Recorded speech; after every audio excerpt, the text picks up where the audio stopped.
আসসালামু আলাইকুম লিসেনার্স এবং রাসেল ভাই, সবাইকে শুভেচ্ছা। সর্বপ্রথম আমাদের ঈদুল আজহার শুভেচ্ছা।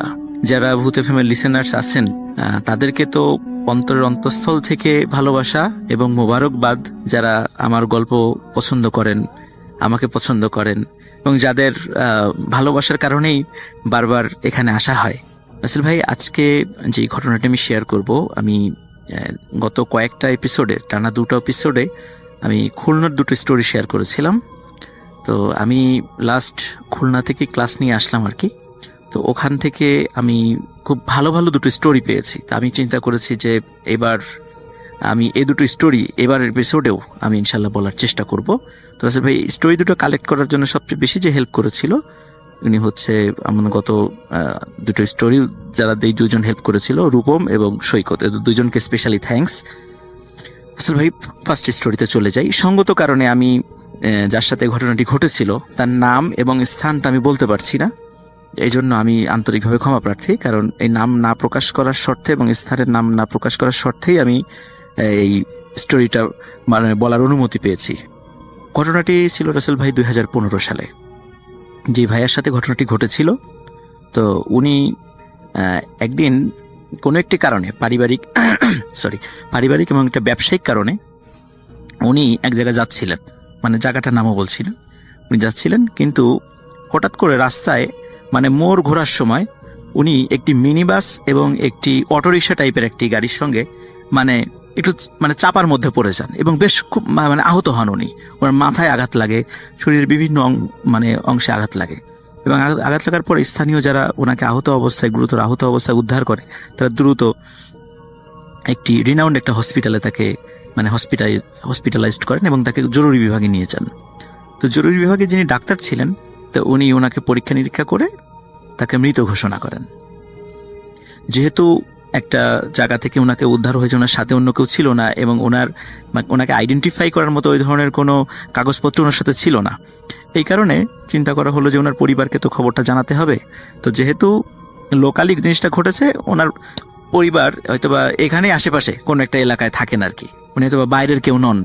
এরকম চিন্তা করা হলো, আচ্ছা ঠিক আছে, একে বেওয়ারিশ হিসাবে ঘোষণা করার দরকার নেই, আমরা একটু খোঁজ লাগাই যে এর পরিবারটা কোথায় থাকে। তখন রাসেল ভাই ওনার শরীরটা মোটামুটি যেখানে যেখানে ক্ষত হয়েছিল সেগুলো ব্যান্ডেজ পেঁচিয়ে তাকে হসপিটালের মর্গে পাঠিয়ে দেওয়া হয়। এবং মর্গ বলতে রাসেল ভাই, সাধারণত হসপিটালে দুই ধরনের মর্গ থাকে। একটা টেম্পোরারি মর্গ, যেটা সাধারণ ইনস্ট্যান্ট যে লাশগুলো রাখা হয়, পরবর্তীতে যদি দেরি হয় এই লাশগুলো মেইন যে মর্গটা থাকে মানে বড় মর্গ, যেখানে পাঠিয়ে দেওয়া হয় আর কি ওনাকে, ওখানে নিয়ে যাওয়া হয় ওনাকে। এখন যেহেতু উনি মানে ঘন্টাখানেক আগে মারা গিয়েছেন, তো চিন্তা করা হলো যে দেখি যদি কালকে সকালের মধ্যে যদি লাশের খবর না আসে, তখন আমরা তাকে ফ্রোজেন যেটা মানে বক্স আছে ওই বক্সের মধ্যে ডেড বডিটা ঢুকিয়ে দেবো। আপাতত বাইরে যেটা অন্যান্য লাশ যেখানে রাখা আছে হিমঘরে, সেখানেই থাক। তারা ওই চিন্তা করে স্ট্রেচারের উপরে অনেক লাশের সাথে ওনার লাশটাও তারা রেখে বাইরে থেকে দরজা লক করে সবাই চলে যায়। আসলে ভাই অদ্ভুত ব্যাপার, গভীর রাত আনুমানিক কয়টা উনি হয়তো আন্দাজ করেছেন, রাত 1-2 হতে পারে। তো হঠাৎ ওনার আল্লাহর অশেষ রহমতে ওনার পালস ফিরে আসে।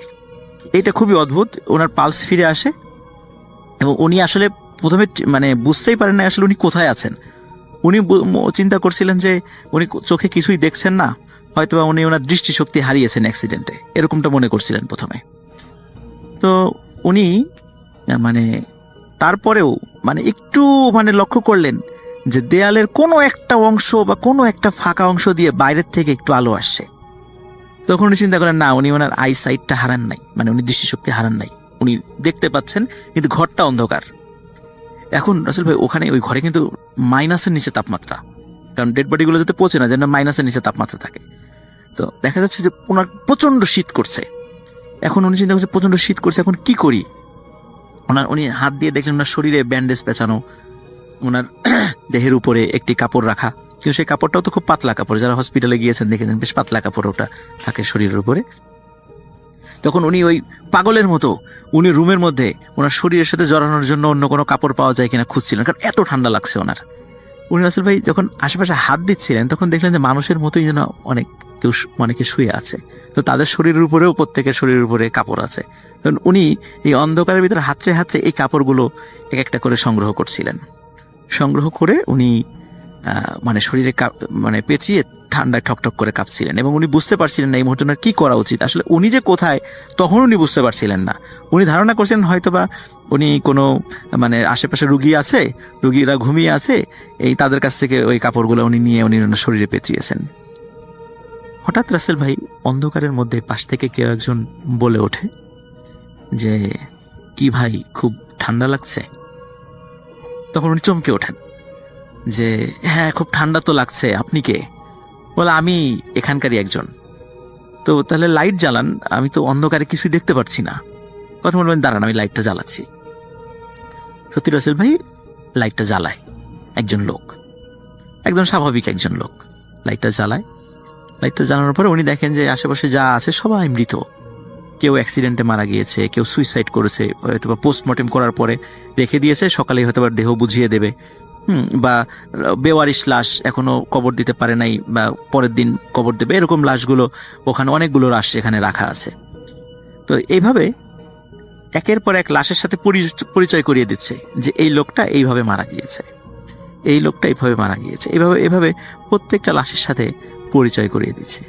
এর মধ্যে রাসেল ভাই একটা লাশ পাশে রাখা ছিল। পরে বলছে যে এই লাশটা আজকে আজকে মানে বিকালের দিকে অ্যাক্সিডেন্টে মারা গিয়েছে।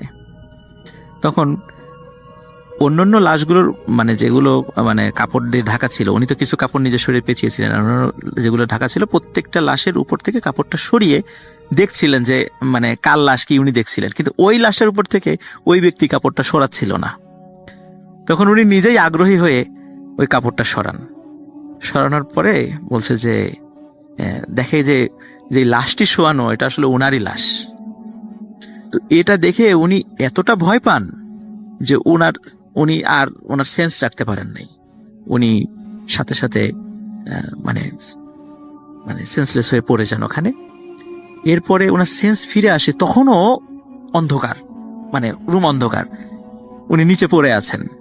তো উনি কিছুটা মনে করতে পারছিলেন যে একটু আগে কি ঘটনা ঘটছে, এবং উনি ফিল করছিলেন আশেপাশ থেকে কেউ ওনার শরীরে হাত দিচ্ছে অন্ধকারের মধ্যে, এবং প্রচন্ড ভয় পাচ্ছিলেন, প্রচন্ড চিৎকার করতে পারছিলেন না। এর পেছনে কারণ হলো আসলে ওই মাইনাসের নিচে তাপমাত্রা। সাধারণত আমরা দেখি শীতকালে অনেক মানে যখন বাইরে প্রচন্ড শীতের মানে আমরা ঘরে ঢুকি বাইরের প্রচন্ড ঠান্ডা থেকে, অনেক সময় দেখা যায় আমরা কথাগুলো, মুখের কথাগুলো জড়িয়ে যাচ্ছে, ঠিক ভালো করে উচ্চারণ করতে পারি না। উনি সারা রাত ওই ঠান্ডার মধ্যে থাকার কারণে উনি ওই কথাগুলো জড়িয়ে যাচ্ছেন। উনি মানে যারা বোবা আর কি, তারা যেভাবে শব্দ আ করে শব্দ করে, উনি ঠিক ওইভাবে শব্দ করতে পারছেন, মানে উনি আর কথা বলতে পারছিলেন না। আর ওই অন্ধকারের মধ্যে কেউ ওনার শরীরে হাত দিচ্ছিল, কেউ মাথায় হাত দিচ্ছে, উনি ফিল করছিলেন যে আমার শরীরে হাত দিচ্ছে কেউ। তো উনি চিৎকার করার চেষ্টা করছিলেন, কিন্তু চিৎকার করেও চেষ্টা করতে উনি আবার সেন্সলেস হয়ে যান। পরে যখন রাসেল ভাই সকালের দিকে ওই যে যিনি ডোম, যে মেইন যে ডোম, উনি আসেন ওই দরজাটা খুলে ভিতরে ঢুকবে আর কি। তো যখনই দরজাটা খুলে মানে ভিতরে ঢুকেছে ওই ডোমটা, তখন ওই আলো যখন ওনার চোখে পড়েছে, আবার ওনার সেন্স ফিরে আসছে। উনি আলো আসার সাথে সাথে উনি দৌড়িয়ে ওই ডোমের কাছে যাওয়ার চেষ্টা করেছে, এবং উনি যে কি ভয় পেয়েছেন সেটা বলার চেষ্টা করছিল আর কি। কিন্তু রাসেল ভাই সমস্যা হলো ওই ডোমটা হঠাৎ করে এই দৃশ্য দেখে, কারণ ওই ডোমের বয়সও ছিল প্রায় 60 বছর, উনি তো এরকম দৃশ্য কখনো দেখেন নাই যে দরজা খুলে এরকম লাশ, এই যে মানে সাদা পরা এরকম ব্যান্ডেজ পরা কোনো লাশ ওনার দিকে চলে আসতেছে এবং চিৎকার করতে করতে। এই দৃশ্য দেখে উনিও মারাত্মক ভয় পান। উনি কোনো মতে দরজাটা লাগিয়ে আবার দৌড় দিয়ে হসপিটালে মানে ডাক্তারের কাছে চলে যান যে আমি এই দৃশ্য দেখেছি। ডাক্তাররা বলে, তুমি মনে হয় মানে আজকে মনে হয় দিনের বেলা একটু বেশি খেয়ে ফেলছো, কারণ আমরা তো জানি ডোমরা সাধারণত লাশ কাটার সময় একটু ড্রাঙ্ক হয়ে নেন আর কি, এটা আমরা সবাই জানি। তো ওরা সবাই ভৎসনা করে ডাক্তাররা যে দিনের বেলায় এগুলো খাওয়া বাদ দাও। তখন বলে, না আমি সত্যি কথা কিছুই খাই নাই, আমি সত্যি এই জিনিসটা দেখেছি। তখন ডাক্তাররা যখন অনুনয় বিনয় করে, ডাক্তার বলে আচ্ছা ঠিক আছে চলো আমরাও দেখবো।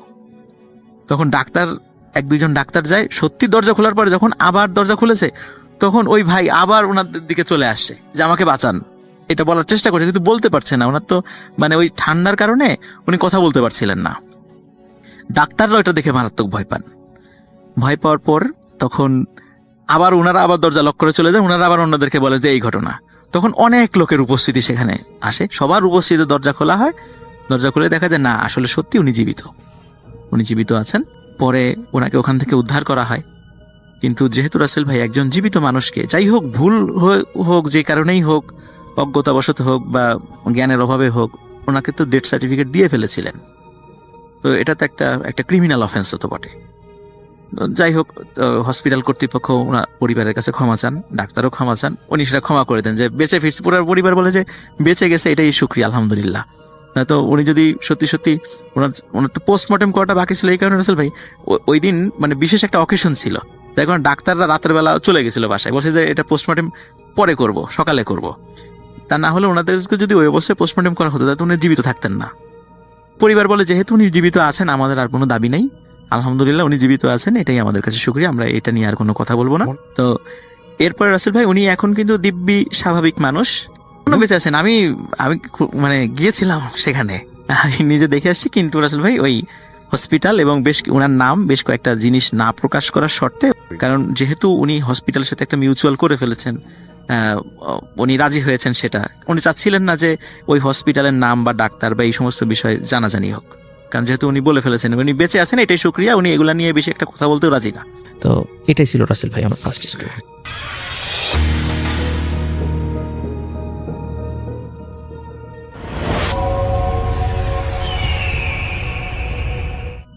আসসালামু আলাইকুম, আপনাদের সবাইকে সাদর আমন্ত্রণ জানাচ্ছি। আমি আহমেদ বাবু। কেমন আছেন আপনারা? আশা করি সবাই ভালো আছেন। আমি আল্লাহর রহমতে ভালো আছি, আলহামদুলিল্লাহ। আপনাদের সবাইকে সাদর আমন্ত্রণ জানাচ্ছি। আমি আহমেদ বাবু। আশা করি সবাই ভালো আছেন। আমি আল্লাহর রহমতে ভালো আছি, আলহামদুলিল্লাহ। যে ঘটনাটি আমাদের সাথে শেয়ার করছেন মনিরুজ্জামান সুমন, রাঙামাটি, বাংলাদেশ থেকে। সুমন তার নিজের সাথে ঘটে যাওয়া একটি ঘটনা, মানে তার নিজস্ব একটা এক্সপিডিশনের ঘটনা তিনি শেয়ার করেছেন, যেটা তিনি অ্যাকচুয়ালি এক্সপিরিয়েন্স করেছিলেন পার্বত্য জেলার কোনো একটি জায়গায়।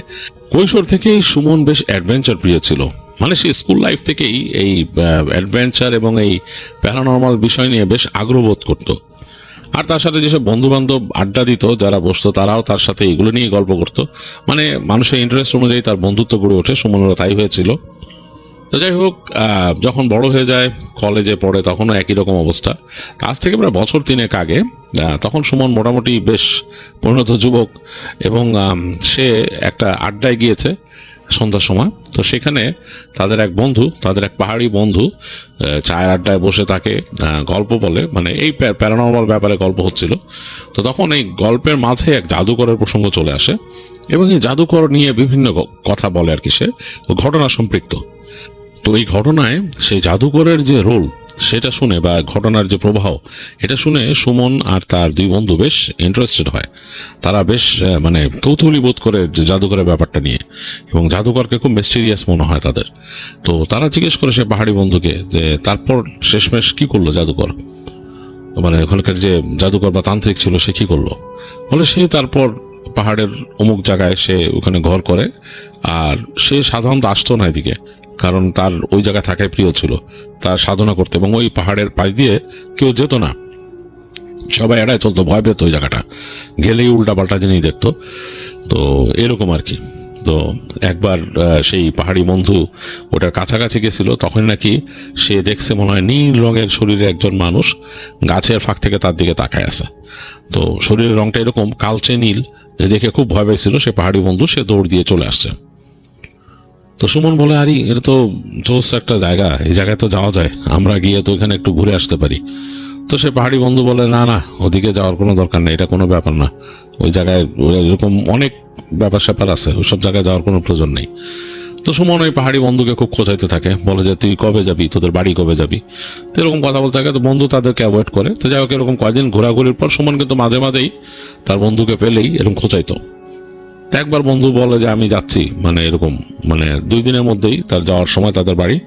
এটা পার্বত্য জেলার আরেক জায়গা, সুমনদের যেই জায়গা সেখানে আরেক জায়গা। তো সুমন কিন্তু অলরেডি এর মাঝেই প্ল্যান করছিল যে সে ঘুরতে যাবে কোথাও একটা, মানে অ্যাডভেঞ্চারে, মানে ওখানে গিয়ে ক্যাম্পিং করবে, যেটা করে পাহাড়ে মানুষ, নির্জন পাহাড়ে গিয়ে ক্যাম্পিং করে, এরকম ইচ্ছা আছে। তো বন্ধু যেহেতু তাদের বাড়িতে যাবে আর এরকম একটা জায়গার কথা শুনছে, সুমন বন্ধুকে বলে, দোস্ত আমরা যাবো, আমাদেরকে নিয়ে চল। তো বন্ধু বললো হ্যাঁ যাবি, আমাদের বাড়ি যাবি, আমাদের ওখানে যাবি, ঘুরবি ওখানে। বলে যে না আমি ওই জায়গায় যাব। বন্ধু বলে না ওই জায়গায় গেলে তো তোরা আমি নিতে পারবো না। তো সে অনেক ধরে, তো বন্ধুকে বলে আচ্ছা ঠিক আছে তোর যাওয়া লাগবে না, তুই আমার বলে দিবি আমি যাবো। সে আর তার সাথে আরো 2টা বন্ধুর কথা সে বলে যে তারা যাবে। তো যাই হোক বন্ধু তাদেরকে নির্দিষ্ট দিন দেয়। তো সুমনও তার অন্য বন্ধুদেরকে ম্যানেজ করে, তারাও বেশ ইন্টারেস্টেড, তাই এইসব ব্যাপারে বেশ আগ্রহী তারা। তো এরকম করে তারা সুমন আর তার 3 বন্ধু আর সেই পাহাড়ি বন্ধু তারা রওনা দেয় সেখানে। তো দিনের বেলা একটা সময় এসে তারা পৌঁছায়, খুব সকালে রওনা দিছিল তারা ওখান থেকে, এবং সেখান থেকে রওনা দিয়ে তারা মোটামুটি 11টা-12টার দিকে চলে আসে তার বন্ধুদের যেই গ্রাম সেখানে। তো ওখানে এসে একটা দোকানে তারা বসে। তো এটা একটা ছোট্ট দোকান, চা এবং টুকিটাকি জিনিস বিক্রি হয়, বাঁশের বেঞ্চি পাতা, পাশে একটা বড় আমের গাছ, এবং খুব ঠান্ডা ঠান্ডা পরিবেশ। তো এখানে বসে সবাই ওরা গল্প করতেছে। তো বন্ধু বললো যে তোরা এখানেই বসবি নাকি, আমি আমার বাসায় খাবার দাবার আয়োজন করি, এখানে চল। তো তারা বলতেছে না পাহাড়ি বন্ধুরা, না দোস্ত আজকে ওখানে না, আমরা যেহেতু ঘুরতে আসছি ঘুরতে যাবো, তুইও চলবি আমাদের সাথে। তো বন্ধু বলে যে না আমি তোদেরকে বলছি তোদের ওইসব জিনিস আমি যাবো না। বলে আরে তুই আমাদের সাথে চল না, আমরা তো এক জায়গায় থাকবো না, আমরা এরকম জায়গায় যাবো। তো পাহাড়ি বন্ধু লাস্টে অগত্যা রাজি হয়, বলে আচ্ছা চল, তবু আমি বাসায় দেখা করে আসি। তো তাদেরকে বসায় রেখে তার বন্ধু চলে যায় তাদের বাসায়। অনেকক্ষণ পর আসে, বসে মোটামুটি তৈরি হয়ে আসছে। তো বলে যে তোরা শিওর যে আমাদের বাসায় খাওয়া দাওয়া করবি না? বলে না, আজকে চল, আমরা যাওয়ার পথে তোদের বাসায় থামবো। তো এই বলে রওনা দেয়। তো তার বন্ধুর সাথে তারা চলতে থাকে, এবং বিভিন্ন কথা বলতে বলতে মজা করতে করতে, এবং তার বন্ধুর যে পরিচিত রাস্তাঘাট, তাদের এলাকা, সেগুলো থেকে একসময় বের হয়ে চলতে চলতে পাহাড়ি পথে তারা চলে আসে। এবং এই পথ আস্তে আস্তে চলতে চলতে উঁচু নিচু হয়ে এক সময় তার বন্ধু বলে যে এখান থেকে আমাদের নেমে যেতে হবে, একদম মানে ওই পাহাড়ি যে পায়ে চলা পথ, পাহাড়ের উপর দিয়ে, ওইটার উপর দিয়ে যেতে হবে, এবং তোরা অমুক জায়গায়, তার বন্ধু বলে যে অমুক জায়গায় যে তোরা ক্যাম্পিং করবি, ওখানে থাকবো, আমিও থাকবো, আর তারপর আমরা চলে আসবো সবাই।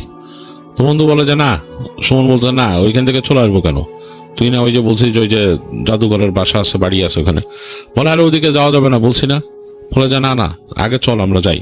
তো বন্ধুরা এদের টানাটানি করতে করতে, এদের বন্ধুত্বের যে সম্পর্ক আর কি, সে বন্ধু গাইগুই করতেছে। এরকম করে চলতে চলতে তারা পাহাড়ির পথ ধরে পাহাড়ের উপর দিয়ে কোল ঘেসে ঘেসে যাচ্ছে, এবং একদম অন্যরকম লাগতেছে। সাথে তাদের সেই ক্যাম্পিং জিনিসপত্র, এগুলো নিয়ে চলতে চলতে এক সময় একেবারে পড়ন্ত বিকেলে তার সেই পাহাড়ি বন্ধুর যে স্পটটা দেখাইছিল যেখানে ক্যাম্প করবে, ওই জায়গায় আসে। বেশ নিরিবিলি ওই জায়গায়, পাহাড়টা একটা ছোট্ট টিলার মতো উঠে গেছে উপরে, এবং বেশ খোলা আশেপাশে, কিছু গাছগাছালি আছে, ঝোপ ঝাড় আছে ওইখানে। তো বলতেছে যে এইখানেই ক্যাম্পিং করতে পারবো, কারণ এই জায়গাটা দেখ মোটামুটি একটু সমান। তো ওইখানেই তারা তাঁবু কাটায় ফেলে, মোটামুটি বেশ বড় একটা তাঁবু, 5 জন থাকার মতো, বেশ ভালো স্পেশাল একটা তাঁবু ছিল তাদের। তো সেটা খাটায় সেখানে তারা সামনে এই আগুন জ্বালানোর জন্য ব্যবস্থা করে, এবং খুব আড্ডাবাজি হচ্ছে। তখন কিন্তু একেবারে পড়ন্ত বিকেল, এই সময় কাঠ পুড়তেছে, কটকট করে শব্দ হচ্ছে, আর গল্প করতেছে তারা। তারা টুকিটাকি যা যা শুকনা খাবার নিয়ে আসছিল, নুডলস আর অন্যান্য জিনিসপত্র যেগুলো সেখানে বানায় খাবে, সেগুলো নিয়ে গল্প করতেছে। আর এক বন্ধু তাদের মধ্যে লেগে গেছে রান্না করতে। তো এই সময় সুমন তার পাহাড়ি বন্ধুকে দেখতেছে যে সে একটা কর্নারে গিয়ে, টেলার একটা কর্নারে গিয়ে তাকায় আছে। ওই সময় সূর্য ডুবে যাচ্ছে, এরকম একটা অবস্থা। তো সে হেঁটে গিয়ে দেখলো যে তার পাহাড়ি বন্ধু দূরের দিকে তাকায় আছে, যেখানে সূর্য অস্ত যাচ্ছে। তো ওই পাশে অনেক পাহাড় আছে, এরকম উঁচু নিচু অনেক পাহাড়। তো একটা জায়গায় সূর্যের আলো পড়ে বেশ ঝকমক করতেছে, মনে হচ্ছে চকচক করতেছে জায়গাটা। ওই পাশের অংশটা মনে হচ্ছে বেশ একটু কাটা, পাহাড়টার ওই অংশটা। তো সুমন জিজ্ঞেস করলো তার বন্ধুরে যে জায়গাটা তো অনেক সুন্দর রে, সূর্য ডুবতেছে, অন্যরকম লাগতেছে। তার বন্ধু বলে হ্যাঁ ওই জায়গায় ইসের পাহাড়, ওই তান্ত্রিকের পাহাড় ওইখানেই কিন্তু। তো শুনে কেমন জানি লাগে সুমনের কাছে, বেশ ইন্টারেস্ট লাগে জায়গাটার, মানে এমন সন্ধ্যার আলোতে এমন লাগতেছে, দেখেই মনে হইতেছে রহস্যময়। তো সে তখন ওই পাহাড়ি বন্ধুরে বলে যে ওখানে যাবো কিন্তু। তো বলে না না না, যাওয়া যাবে না, খবরদার এগুলা বলিস না, আমরা এখানে ক্যাম্প করতেছি, এখানে বেশি হইলে কালকে একবার থাকবো আমরা, আর সামনে যে একটা ক্যাম্পে, তারপর চলে যাবো আমরা, ওদিকে আমরা যাবো না। তো তার বন্ধুর এই কথা শুনে সুমন আর কিছু বলে না, বলে আয়, টেনে নিয়ে আসে বন্ধুকে। তো আনার পর তারা রাতের বেলা বসে এখানে খাওয়া দাওয়া করে, গল্প গুজব করতে, দুষ্টুমি করতেছে। তাদের এই ওই ব্যাপারটা তারা ভুলে গেছে। তো এক সময় তারা যখন ঘুমাতে গেছে, সবাই মিলে ঢুকছে তাঁবুতে, সবকিছু গুছায়, তাদের জিনিসপত্র সবকিছু সুন্দর করে রেখে তাঁবুটাকে লক করে ঘুমাইছে। ঘুমাই গেছে, মানে গল্প করতে করতে একসঙ্গে ঘুমাই গেছে। কারণ তাঁবুর ভিতর অন্ধকার, আর পাহাড় তো এমনি অন্ধকার হয়ে যায় রাতের বেলা, সেখানে খুব একটা আলো নাই, চাঁদের আলো পড়লেও যতটুকু দেখা যায়, মানে বেশ অন্ধকার আর কি। তো ঘুমাই গেছে। তো অনেক রাতের বেলা ঘুম ভাঙছে সুমনের। সুমন শুনতেছে মনে হচ্ছে বাতাস বইতেছে অনেক। সময় বাতাস, মনে হচ্ছে তাদের তাঁবুটা কাত হয়ে যাচ্ছে মাঝে মাঝে বাতাসে, এত জোরে জোরে বাতাস বইতেছে। সে একটু অবাক হলো, মানে সেও তো পাহাড়ি এলাকায় থাকে, কিন্তু এরকম বাতাস, সে চিন্তা করলো যে হয়তো এই এলাকায় এরকম বাতাস হইতেই পারে। তার কাছে মনে হচ্ছে সময় করে বাতাস বইতেছে, সময় করে বাতাস বইতেছে। তো এর মধ্যে সুমন একটু অন্যরকম ফিল করলো, যে মনে হলো যে জিনিসটা স্বাভাবিক না, মানে এরকম কাত হয়ে যেতেছে কি ঝড় হচ্ছে নাকি, এ তো ঝড়ের সিজনও না তখন, মানে সেপ্টেম্বর মাসের সময় সাধারণত ঝড় আসেও না, আর পাহাড়ের উপর এইভাবে হয় না। তো সে আস্তে করে একটু এদিক ওদিক চাইলো, তাকায়, তো স্লিপিং ব্যাগের মধ্যে আছে, যে বুঝতে পারছে বন্ধুরা ঘুমাচ্ছে বেঘরে, সবাই ঘুমাচ্ছে। তো সুমন আস্তে করে সেই তার স্লিপিং ব্যাগ থেকে বের হয়ে আস্তে আস্তে মানে উঠে গিয়েছে, তার তাঁবুর চেন মানে জিপারটা নামায় দেয় আর কি, নামাই দিয়ে বাইরের দিকে তাকায়। তো বাইরে সে অবাক হয়ে দেখতেছে যে বাতাস তাদের এখানে নাই, মানে একদম মানে অন্যান্য যে টুকিটাকি পাতাগুলো স্বাভাবিক, কিন্তু তাদের তাঁবুটা কিন্তু এখনো মনে হচ্ছে বাতাসে উড়ে যাবে এখান থেকে, এরকম একটা অবস্থা। তো সুমন মানে কেমন যেন একটু অবাক হয়ে গেল, তার কাছে ব্যাপারটা ভৌতিক মনে হলো। আর রাতের বেলা যে আলো আধারি, এটা তার কাছে আরো ভয়ঙ্কর লাগতেছে, কেন গাছের যে ঝোপঝাড়গুলা পাহাড়ের কাছে, সেগুলো মনে হচ্ছে কেমন যেন হালকা হালকা নড়তেছে, আর কেমন যেন মনে হচ্ছে কিছু একটা আছে ওইখানে। সুমনের বুকে একটু কাটা দিয়ে উঠছে, কারণ এই তাঁবু তো আসলে এত সিকিউর কোনো প্লেস না, আর এমনি বাতাসে এরকম দুলতেছে তার তাঁবু। তো হঠাৎ করে সে ফিল করলো যে মনে হলো যে তার পেছনে কে একজন মানে আছে, মানে তার ঠিক পেছনেই। তো সে ফট করে তাকাইলো, ঘুরে ঘুরে তাকায়, দেখছে তার যে পাহাড়ি বন্ধু সে বসে আছে, এরকম হাঁটু গেড়ে বসে আছে। হ্যাঁ, সে ঘুমায় আছে কিনা কে জানে, কিন্তু সে বসে আছে, কোনো নির্বিকার শব্দ নাই। তো সুমন একটু ভয় পেয়ে বলে, কি রে তুই এরকম করিস কেন বলে সে ফ্রেন্ডটাকে এরকম ধাক্কা দিছে এরকম হাত গায়ের মধ্যে। তখন ফ্রেন্ডটা মনে হলো সে একটা ঘুমের ভেতর থেকে বের হয়ে আসলো, বের হয়ে এসে বলে কি যে আমাদের চলে যেতে হবে এখান থেকে, আমাদের এক্ষুনি চলে যেতে হবে। তো সে বলে কি রে বেটা এখন কই যাবে, এখন রাত্রেবেলা বাতাস কি করছে এটা। সেই বন্ধু বলতেছে যাবে, চলে যেতে হবে, এবং সে তাদের যে লোকাল ল্যাঙ্গুয়েজ সেটাতে কিছু জিনিস বলতেছে। তো কিছু কিছু বুঝে সুমন, তো সুমন বুঝতেছে যে ভয়ের বাতাস, তো এটা বুঝতেছে সুমন। তো সুমন আর কোনো কথা না বলে আস্তে করে তাড়াতাড়ি জিপারটা লাগায় শুয়ে পড়লো। আর স্টিল সে যখন শুয়ে পড়ছে মনে হচ্ছে বাতাসের তোড় বা বেগ আরো বেড়ে গেছে, মনে হচ্ছে তাদের তাঁবু উড়ে যাবে, এরকম একটা অবস্থা। যাই হোক, সুমন মনে মনে দোয়া পড়তে পড়তে ঘুমায় গেল এক সময়, মানে আর কিছু তো করার নাই। পরদিন সকাল হওয়ার পরে সুমনে যখন ঘুম ভাঙছে, দেখতেছে যে সে তাঁবুর মধ্যে শুয়ে আছে একা, তার বন্ধুরা নাই কেউ, দিন হয়ে গেছে, আলো ঢুকতেছে হালকা, আর দূর থেকে তার বন্ধুর কণ্ঠ শোনা যাচ্ছে, তার দুই বন্ধুর একজন। তো সে আস্তে করে তাড়াতাড়ি উঠে বেরোলো, ঘুম থেকে উঠে আস্তে করে তাড়াতাড়ি তাঁবুর বাইরে আসলো, এসে দেখলো দুই বন্ধু বসে আছে দূরে, পেছনটা দূরে, এর জন্যই একজনের কথা শুনতে পাচ্ছিল বেশি। তো সে ওরা দেখে জিজ্ঞেস করে এখানে সুমনকে বেরিয়ে থেকে যে উঠছস তুই, বলে হ্যাঁ। তো সুমন তার বন্ধুর কথা বলে, অমুক কোথায়, সে পাহাড়ি বন্ধুর কথা বলে, ও তো গেছে গা মানে ও আর যাইবো না, ও এনতার যাইবো না, ও রাত্রে কইছে যে ও নাকি এখানে কিসের আলামত পাইছে ওদের, তো এখান থেকে আর যাবে না। তো ও আমরাও বলছিলাম চল, অনেক রিকোয়েস্ট করছে, ও বলছে না, এবং ও আমাদের বলছে যে আমাদেরও চলে যেতে, মানে আয়সা ওরা খবর দিতে ওর বাড়ির কাছে আয়সা, এখানে আর না, মানে ও যাইবো না আমাদের সাথে। তো একটুখানি সুমনের কাছে খারাপ লাগে, বন্ধু এইভাবে তাকে না বলে চলে গেল। তো সে আবার বলতে যে আমার না বলে গেল, তোরে বলবো কি, তুই তো ওরা টানাটানি করত বেশি, ও তো মানে তুই ওরা নাকি সবসময় বলো যে তোর নাকি তোরে বলে যাইবো না, তুই কেন ওরা টানতেছস, যার যাওয়ার ইচ্ছা নাই, যাদের ধর ওর সমস্যা ওইটা ভালো মনে করে না, ওদের এলাকায় এটা নিয়ে খারাপ একটা আছে, তুই কি লেগে ওরা টানস। তো তার বন্ধুরা তার একটু বিষোদ্গার করে এরকম। তো সুমন তার বন্ধুদের বলে তোরা যাবি না, ওরা বলে যে হ্যাঁ আমরা যাবো, চল তুই যদি যাস, সামনে যেহেতু আসছি ঘুরতে এবং এর জন্যই তো আসছি। তো শুন বলে তাহলে চল সব প্যাক আপ কর, আমরা এখন আর এমনি কিছু খাবো না, বিস্কিট টিস্কিট খায় না, তো চল। তো তখন তারা তিনজন হালকা পাতলা ফ্রেশ হয়ে বিস্কিট দিয়ে নাস্তা করে জিনিসপত্র প্যাক করে হাঁটা ধরে আবার। তো বুঝে যে বন্ধু চলে গেছে, মানে সুমন বুঝতেছে যে বন্ধু হয়তো তার কোনো রকমের ফিল আছে, মানে কোনো রকম সে অন্যরকম ফিল করে, যেহেতু তাদের এলাকা এবং এখানে নিয়ে কথা প্রচলিত আছে। আর কালকে রাতের এই ঝড়ো বাতাসটা একটা অন্যরকম ব্যাপার ছিল, এটা নিয়ে সুমন একটু অবাক হইতেছে, এবং সুমন তার বন্ধুদেরকে বলে তোরা কি এই বাতাসটা ফিল করছিস রাত্রে, বলে না আমরা তো ঘুমাইছিলাম। বলে যে হ্যাঁ কালকে রাত্রে খুব অবাক কাণ্ড, এরকম বাতাস হইতেছিল, এরকম ব্যাপার সে বন্ধুদেরকে বলে। তো তার বন্ধুরাও অবাক হয় যে আসলে মানে তারা তো এটা দেখেও নাই।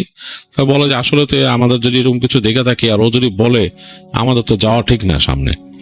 শোন বলে আরে ধর এগুলো নিয়ে এত ভয় পেলে তার হবো না, আমরা যাবো ওই পাহাড়েই যাবো, আমার দেখাইছে কোথায় পাহাড়, ওখানে যাবো, ওখানে যেয়ে আমরা ওই ওখানে থাকুম, থাইকে এক রাত ক্যাম্পিং করুম, পরদিন আমরা চলে আসুন চল।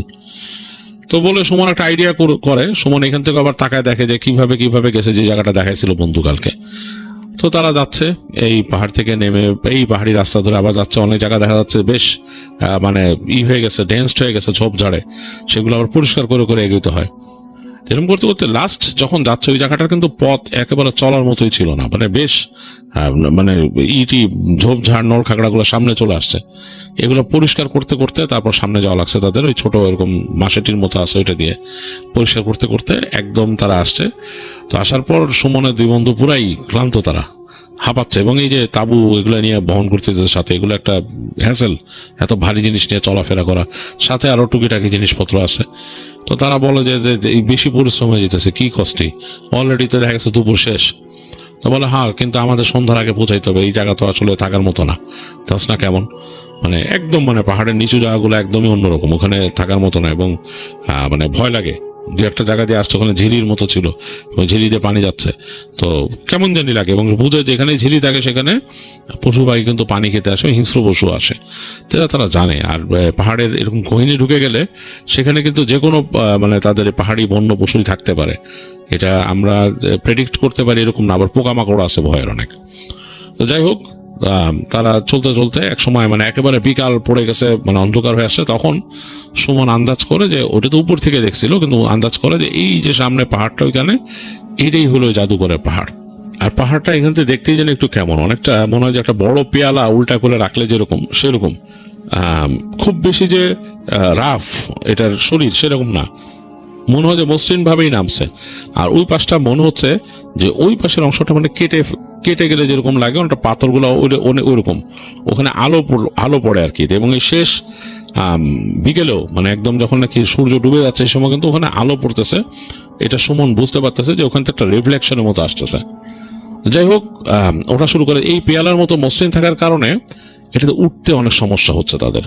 অনেক খুঁজে খুঁজে একটা জায়গায় একটু খাজের মতো আছে, বুঝতে পারছি যে এখান থেকে ওঠা যায় চাইলে, কিন্তু বাকি জায়গাগুলো মনে হচ্ছে যে একদমই মানে ওখান থেকে উঠতে গেলে যে কোনো সময় পা পিছলায় পড়ে যেতে পারে, এই যে তাবু এগুলো নিয়ে ওঠার মতো না।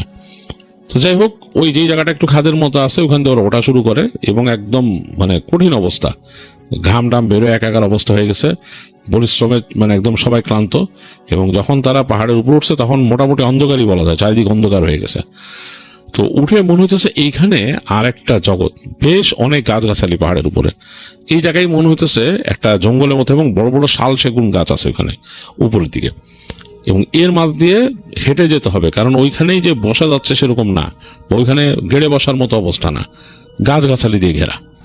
তো ওইটার উপর দিয়ে হাঁটা শুরু করলো তিনজনে, হাঁটতে হাঁটতে এগিয়ে যাচ্ছে সামনে। মানে এই যে পায়ে চলা পথের মতো একটা আছে, এটা খুবই আশ্চর্য যে এখানে আবার পায়ে চলাটা পথের মতো আছে। এবং ঠিকই তারা বুঝতে পারছে যেখান থেকে তারা উঠছে ওইখান থেকে উঠেই কিন্তু পায়ে চলা পথের মতো সরু জায়গাটা, আর দুই পাশে ঘন গাছগাছালি, বড় বড় শাল সেগুন গাছ, এবং এর মাঝে কিন্তু অন্ধকার। মানে যেহেতু বেলা পড়ে গেছে, শুধু পাহাড়ের পশ্চিম দিক ওই জায়গাটা খোলা, ওই জায়গাটা একদম নিচু, মানে ঢাল, মানে এই পাহাড়ের ওই পাশে হচ্ছে কিন্তু বিশাল ঢাল নিচে গিরিখাতের মতো, মানে একদম নিচু বেসিনের মতো। ওই পাশ থেকে সূর্যের আলো এসে পড়ছে পশ্চিম দিক থেকে, সেটাও হেলে পড়ছে। ওইখানে কিছু আলো গাছের ওই পাশে লাগাতে কিছু আলো এখানে ঢুকতেছে, অন্ধকার। এবং এর মাঝেই মনে হচ্ছে কিছু পাখি ডাকতেছে। পাখিগুলা ডাক নাম আসলে সুমনরা জানে না কি পাখি এগুলা, মানে এই পাখিরা ছিল না, ডাকগুলা অন্যরকম। তো যাই হোক, মানে গায়ে কাটা দেওয়ার মতো অবস্থা। তো হাঁটতে হাঁটতে সামনে যেতে যেতে এক জায়গায় তারা বের হয়ে আসলো। এই জায়গায় গাছগাছালি একটু ফিকে হয়ে গেছে, একটু ফাঁকা জায়গা আছে, বড় বড় ঘাসের মতো। আর তার ওই ঘাস ওগুলোর ওই পারে গিয়ে দেখতেছে একটা বাড়ির ভগ্নাংশ, মানে বাড়িটা এখন আর ইনট্যাক্ট নাই। বোঝা যায় যে একসময় এখানে একটা ঘর ছিল, তার কিছু অংশ পাকা, কিছু অংশ বিভিন্ন জিনিস দিয়ে তৈরি করা আর কি। উপরে মনে হয় টিন টালি এগুলো দিয়ে করছিল আর কি। এখন ঠিক মতো বোঝাও যাচ্ছে না যে কি কি দিয়ে করছে ওখানে, বাট অন্ধকার হয়ে গেছে দেখে আরো বেশি অন্যরকম লাগতেছে। মানে ওই বাড়ির জবকাঠামোটা এটাই ভৌতিক লাগতেছে, বেশ ভৌতিক। তো সুমন বেশ খুশি বাসাটা দেখে, তার বন্ধুরা ভয় পাইছে, চুপ হয়ে গেছে, সে বেশ খুশি। সে বলে, আরে দেখছোস আসছি শেষ পর্যন্ত, এটাই তো অ্যাচিভমেন্ট বেটা, এখানে আসছি দেখছোস কি অবস্থা। তো বন্ধুরা বলে যে আসছি, কিন্তু দেখে তো মনে হইতেছে যে ভয়ঙ্কর জায়গা, মানে খুবই ভয়ঙ্কর। তো বন্ধুরা বলতে থাকবি কই, এখানেই তাবু করবি নাকি ভিতরে যাবি, বাসার ভিতরে থাকবি? তো সুমন কয় না, বাসার ভিতরে থাকা ঠিক হবো না, বাসা এটা জাদুঘরের বাসা, আবার কি আছে না আছে, তাদের বন্ধুর কথা বললো, পাহাড়ি বন্ধু, সেও তো বলছে যে এরকম ফার্স্টে না ঢুকি, আমরা এখানেই থাকি, এখানে একটু খোলা জায়গার মধ্যে আমরা তাঁবু ফেলি আয়। তো এক বন্ধু বলতেছে আগে ক্যাম্প ফায়ার তৈরি কর, আগুন জ্বালাইতে হবে, আগুন না জ্বালাইলে এখানে কেমনে কি, এবং কেমন জানি একটা ঠান্ডা ঠান্ডা পরিবেশ ওখানে। তো বন্ধুরা ওই জায়গায় পাতা জড়ো করলো, আর সুমনও যে ডালপালা কালেক্ট করলো। তো অন্ধকার হয়ে গেছে, তো সে যেখান থেকে ডালপালা নিচ্ছিল, মানে ছোট ছোট এই যে শুকনো ডাল টাল কুড়ায় নিতেছিল, এখানে তার কাছে মনে হলো যে সে যেখানে কুড়াচ্ছে ওই পাশ থেকে কেউ একজন সরে গেল। সে স্পষ্ট ডাল ভেঙে যাওয়ার, মানে মটমট পাড়া দিয়ে ভেঙে যাওয়ার, আর পাতা শুকনা পাতা পাড়া দিয়ে গেলে যেরকম শব্দ হয় সেরকম শব্দ পাইছে। তো সুমন একটু ভয় পাইছে, সে আবার চিন্তা করলো যে এখানকার মানে আদিবাসীরা কেউ তাকে দেখতেছে নাকি, বা কোনো ব্যাপার আছে নাকি এখানে, এটাও সে ভয় পাইছে। হ্যাঁ, তো মানে এই জায়গাটা সে আসলো, সে তো আসলে এইভাবে কারো কাছে বলে আসে নাই, কিছু নাই। যাই হোক, তারপরও সে মানে ভয়ে ভয়ে ডালপালা নিয়ে সে চলে আসছে। তখন মোটামুটি অন্ধকার হয়ে গেছে, সে অলরেডি তার বন্ধুদের খোলা জায়গায় পাতা টাতা জোগাড় করে তারা যে আগুন জ্বালার জন্য ই করতেছে, ওই জায়গাটা সে বুঝতে পারছে যে ওই জায়গাটা তার বন্ধুদের অবয়ব দেখতে পাচ্ছে সে, আর বড় বড় গাছের অবয়ব। আর সে ডালপালা নিয়ে আসলো, এনে এখানে ফেললো। ফেলার পরে তারা ওখানে আগুন জ্বালার চেষ্টা করলো, অনেকক্ষণ চেষ্টা করছে, আগুন জ্বলেই না। খুবই মানে অবাক করা কাণ্ড যে আগুন জ্বলতেছে না। তার বন্ধু বলে যে আগুন তো জ্বলতেছে না রে বেটা, আমি কি করুম, মানে আমার ম্যাচগুলো সে তারা যতবারই ই করে ঠোসে, মনে যায় ফুস করে উঠে, ম্যাচ নিভে যায়, আগুন জ্বলে না। তো সুমন বলে যে এখন এটা তার কিছু করার নাই, এখন দেখি কি করা যায়, এখন বিপদ তো, আলো আগুন ছাড়া থাকা যাবে না, এটা কেমনি কি। তো বলে যে এখানে তোরা আনছিস না, কেরোসিন আনছিস না, বলে কেরোসিন মানে কি ওই যে লাইটারের ফ্লুইড নিয়ে আসছিল একটা ইসের মধ্যে, টিনের কোঠায়। তো বলে ওইটাই ঢাল, এখানে পাতার পর ঢাল, ভালো করে ঢাল। তো ঢালছে, ঢালার পরে সুমন তার ওইখান থেকে মানে 2টা কাঠি ছিল, মানে বিসমিল্লাহ বলে যে একটা কাঠিতে চলে মারলো, তো আগুনটা ঠাস করে জ্বলে উঠছে, ওইটাই ফেলে দিল, দাউ দাউ করে জ্বলে উঠলো আগুন। আগুন জ্বলার পরে মানে কেমন জানি মানে পাতা পটপট করে পুড়ে মানে বেশ আগুনটা লকলকায় উঠছে সামনে, যে মানে আগুনের এই জিনিসটা একটু অন্যরকম লাগতেছে। দুই পাশে গাছপালা চারিদিক দিয়ে চেয়ে আছে। তো সুমন বলে যে হেভি অ্যাডভেঞ্চারাস টোস্ট, কঠিন কঠিন। তো তারা ওইখানেই ওই জ্বালা ওইখানে বসলো, এবং ঠান্ডা ভাবটা ছিল একটু কেটে গেল। তো তাদের এই ক্যাম্প ফায়ারের আলোতেই দূরে ওই বাসাটার গায়ে পড়তেছে, বাসাটার যে বাইরে আবার একটা বাউন্ডারি মতো করছিল, বাউন্ডারির ভেতর দরজার ফাঁক দিয়ে দেখা যাচ্ছে জায়গাটা হালকা আগুনের আলোতে, কাপা কাপা আলোতে, আগুন আলো তো এক স্থির না, কাঁপে। এটাতে যিনি বাসাটার আরো ভয়ঙ্কর লাগতেছে তাদের কাছে, কেমন জানি মনে হচ্ছে ভয়ের একটা ব্যাপার লাগতেছে। তো যাই হোক, তারা 3জন ওখানে বসে গল্প গুজব করছে। তো সুমন বলতেছিল যে ওই জাদুঘরের এই ঘটনাটা বলছিল না অমুক, তখন বলছে না, তার এক বন্ধু বলতেছে যে এগুলো নিয়ে আর আলাপ করিস না, এগুলো বাদ, এখন আমরা এখানে আসছি জাস্ট আড্ডা দিমু, ক্যাম্পিং করতেছে, গল্প গুজব করি, ওইসব আলাপ বাদ, জায়গাটা জানি কেমন। তো যাই হোক, কিন্তু তাদের কেন জানি আড্ডাটা জমতেছে না, রাতের বেলা বেশ মানে বোরিং লাগতেছে নিজেদের কাছে, মনে হচ্ছে যে এখানে অনর্থকই তারা আসছে, মানে কেন জানি তাদের মধ্যে একটা অস্বস্তি কাজ করতেছে দিন বন্ধুর মধ্যেই। তো তারা বললো যে তাঁবু খাটায় ফেলি আয়। তো তাঁবু খাটায় ফেললো, তাঁবু খাটায় ফেলার পর তারা এমনকি প্ল্যান করছিল এখানে সে নুডলস রান্না করবে, তা রান্না করারও তাদের মুড নাই। ওই আগুনের মধ্যেই তারা ওখানে করে ওই পানি গরম করলো, করে জাস্ট তাদের কাছে ইনস্ট্যান্ট নুডল ছিল, এটা সিদ্ধ করে খেয়ে নিল। খেয়ে বলতেছে যে আয় ঘুমায় যাই। তো সুমনের একটু মানে অস্বস্তি, সে কিন্তু এতটা ফিল করে, সে চাচ্ছিল যে এখানে বসবে, আড্ডা দিবে, ভৌতিক গল্প গুজব হবে, ওই বাসাটার আশপাশে একটু হাঁটবে, রাত্রেবেলা বাসায় ঢুকবে না, হাঁটাচলা করবে, বোঝার চেষ্টা করবে। কিন্তু তার বন্ধুদের একদমই আগ্রহ নেই, তারা তাঁবু মোটামুটি খাটায়, সুমনও হেল্প করলো, তারা ঢুকে গেছে তাঁবুর ভিতরে।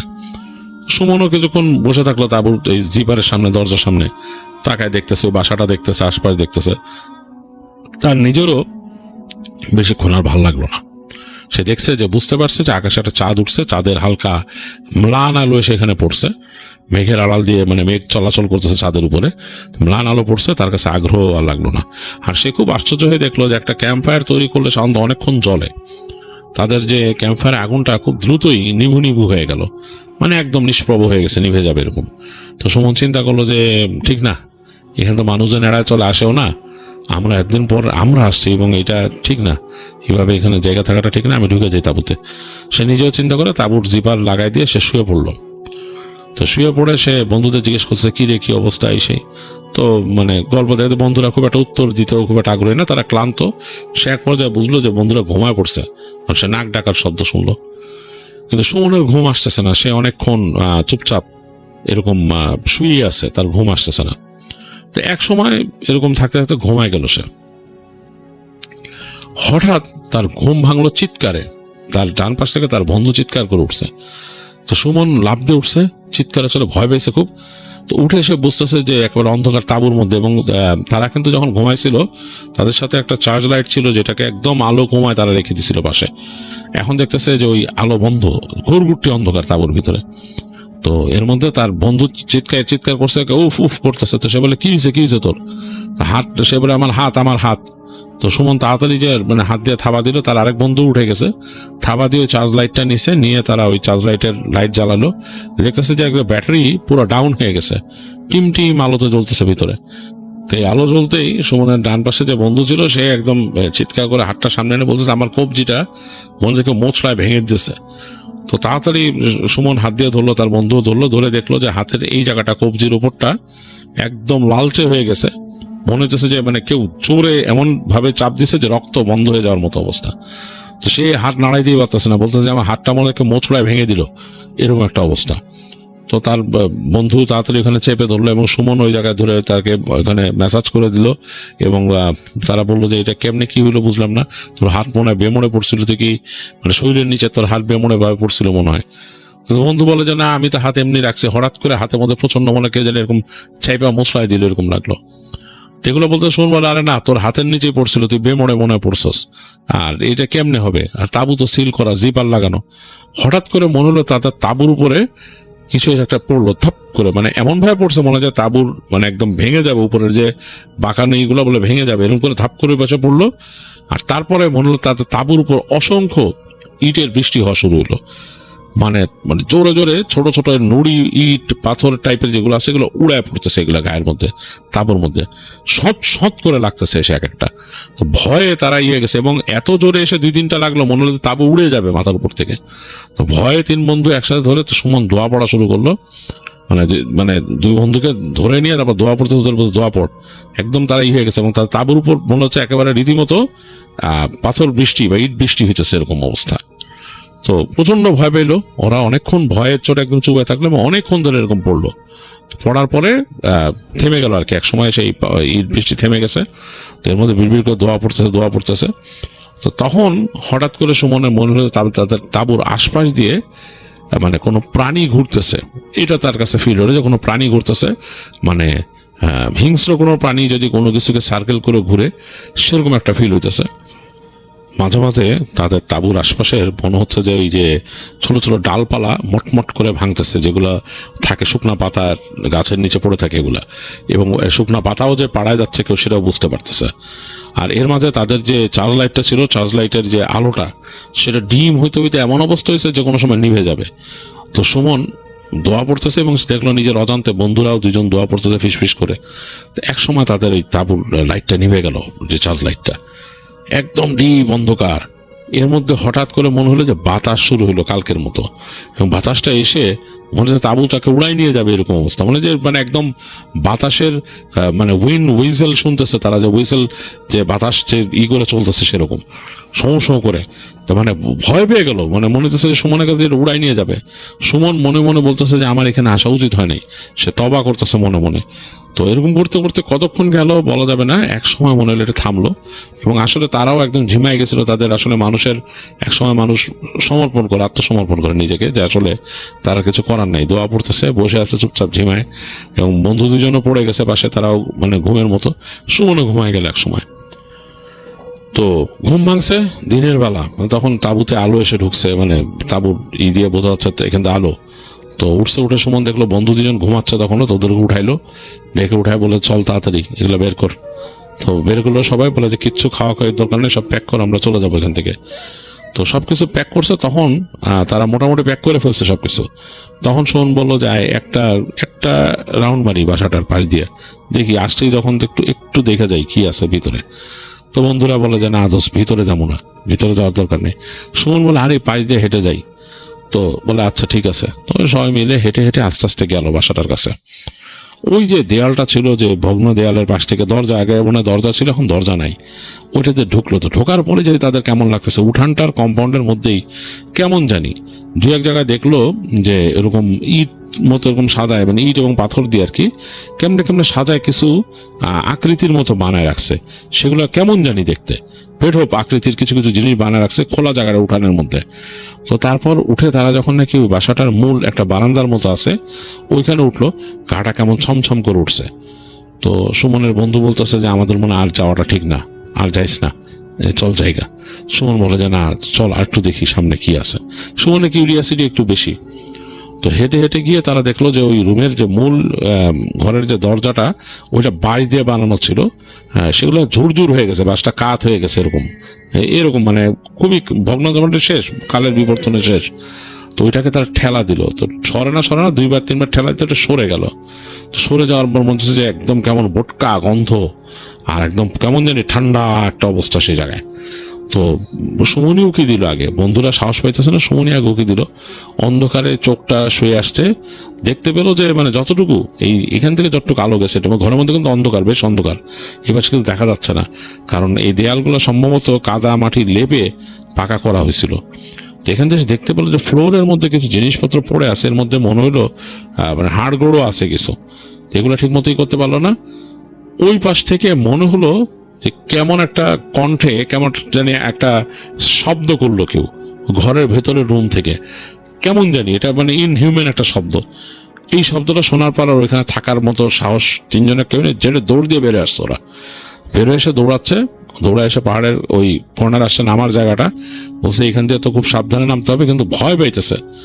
তিনজনই হাঁচড়ে পাঁচড়ে খুব কষ্টে ওখান থেকে নামলো। নেমে ওই পাহাড় পার হয়ে তারা সেই যে প্রথম পাহাড়ে আসছিল ওইখানে আসলো। ওখানে এসে সে দেখতেছে যে তার সেই পাহাড়ি বন্ধু সাথে তার 2জন বন্ধুকে নিয়ে ওখানে বসে আছে, তাদের জন্য অপেক্ষা করতেছে। তো সুমন তো পাহাড়ে উঠতে উঠতে সে বন্ধুকে দেখে মানে চিল্লাচিল্লি, মানে তার মানে একটা কৃত্রিম রাগ আর কি, যে বেটা তুই আরে ফালাই তুই চলে গেছিস, তো কি ব্যাপার। তো তার বন্ধু বলতেছে যে আরে আমি জানি যে তুই ওটে যাবি, তাই ডরাই ফিরে যাবি এখানে, আমি তোর জন্য বসে আছি এখানে। তো যাই হোক সে তাদের মধ্যে কথাবার্তা হয়। তো বলে যে ওখানে কি দেখছো, যে তো সে বলে যে ওখানে দেখছি মানে ওখানে অনেক ঘটনা ঘটছে। যাই হোক তারা মোটামুটি এখানে বসে গল্প শুরু করে। এর মধ্যে বিকাল গড়া যাচ্ছিল, তো তার বন্ধুরা আবার ওখানে তাবু করে। তাবু করার পর ভয় ছিল, তাবু করতে সাহস পাইতেছিল না সুমনরা।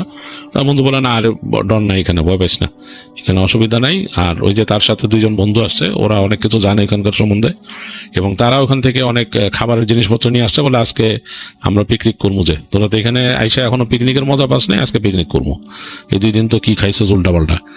যাই হোক তারা জিনিসপত্র নিয়ে আসছিল, ওখানে তারা রান্না বাড়া করলো এবং খাওয়া দাওয়া করলো। এবং ওই দিন রাতে আর তেমন কিছু হয় নাই, এবং অনেক ঘটনা শুনলো আরো সুমনরা এখানে বসে, পাহাড়ের ঘটনা এবং ভয়ের ঘটনা।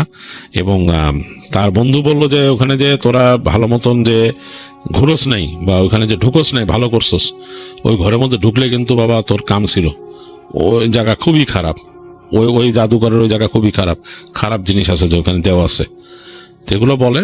যাই হোক পরদিন তারা ওখান থেকে ব্যাক করে চলে আসে, এবং বেশ ভয় লাগতো সুমনের কাছে। ওইখানকার স্মৃতি মনে পড়লো, বেশ কিছুদিন সে বেশ একটা মানে ভয় একটা আবহাওয়ার মধ্যে ছিল, একলা রাতের বেলা থাকতে তার ভয় লাগতো, সেই স্মৃতিগুলো মনে পড়তো। তো যাই হোক এই ছিল সুমনের ঘটনা।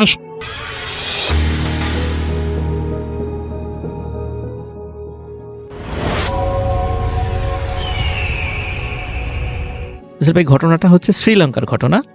তো যেই ভাইয়া সঙ্গত কারণে নামটা বলছি না, উনি ইউকেতে ফ্রেন্ডস এইড নামক একটি এনজিওতে চাকরি করতেন। তো ওই সময় বিশ্বব্যাংকের ওয়ার্ল্ড ডেভেলপমেন্ট রিপোর্ট সংক্রান্ত একটা সার্ভে করার জন্য উনি 1992 সালে শ্রীলঙ্কার জাফনা দ্বীপে গিয়েছিলেন। আর জাফনা দ্বীপটা এই সম্পর্কে একটু বলে নিই রাসেল ভাই, কারণ 1976 সালে যখন এলটিটিই গঠিত হয়, তো তারপর থেকে কিন্তু 1986 সালে জাফনা দ্বীপটা এলটিটি দখল করে নেয়।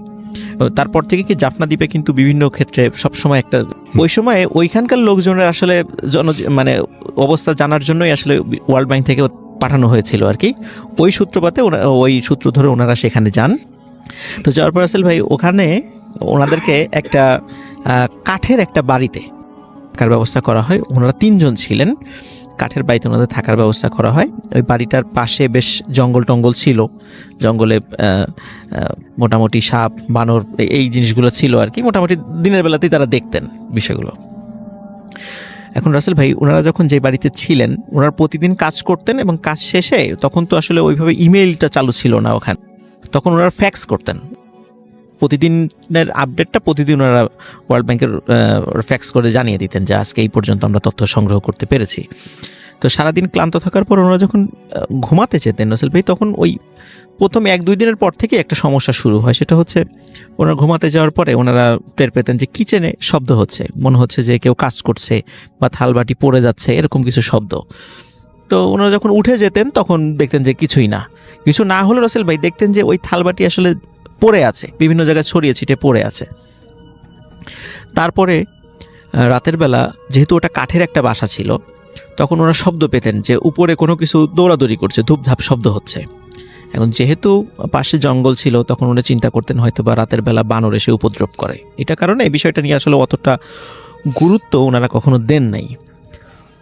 একদিন রাসেল ভাই রাতের বেলা মানে এই ধূপধাপ শব্দটা এত বেশি, এত মানে প্রকট হয়ে গেল যে ওনারা ঘুমাতেই পারছিলেন না। তখন ওই ভাই উনি যেটা করলেন, হাতে একটা লাঠি নিয়ে উনি চিন্তা করলেন যে একটু উপরে যাই, যদি এই টাইপের কোনো জন্তু জানোয়ার থাকে তাদেরকে তাড়িয়ে দিয়ে আসি। রাসেল ভাই উপরে যান, কিন্তু উপরে গিয়ে উনি একটা ভয়ঙ্কর দৃশ্য দেখেন। উনি দেখেন যে দুটো মানুষ দৌড়াদৌড়ি করছে, কিন্তু এই দুটো মানুষের শরীরে চামড়া নেই।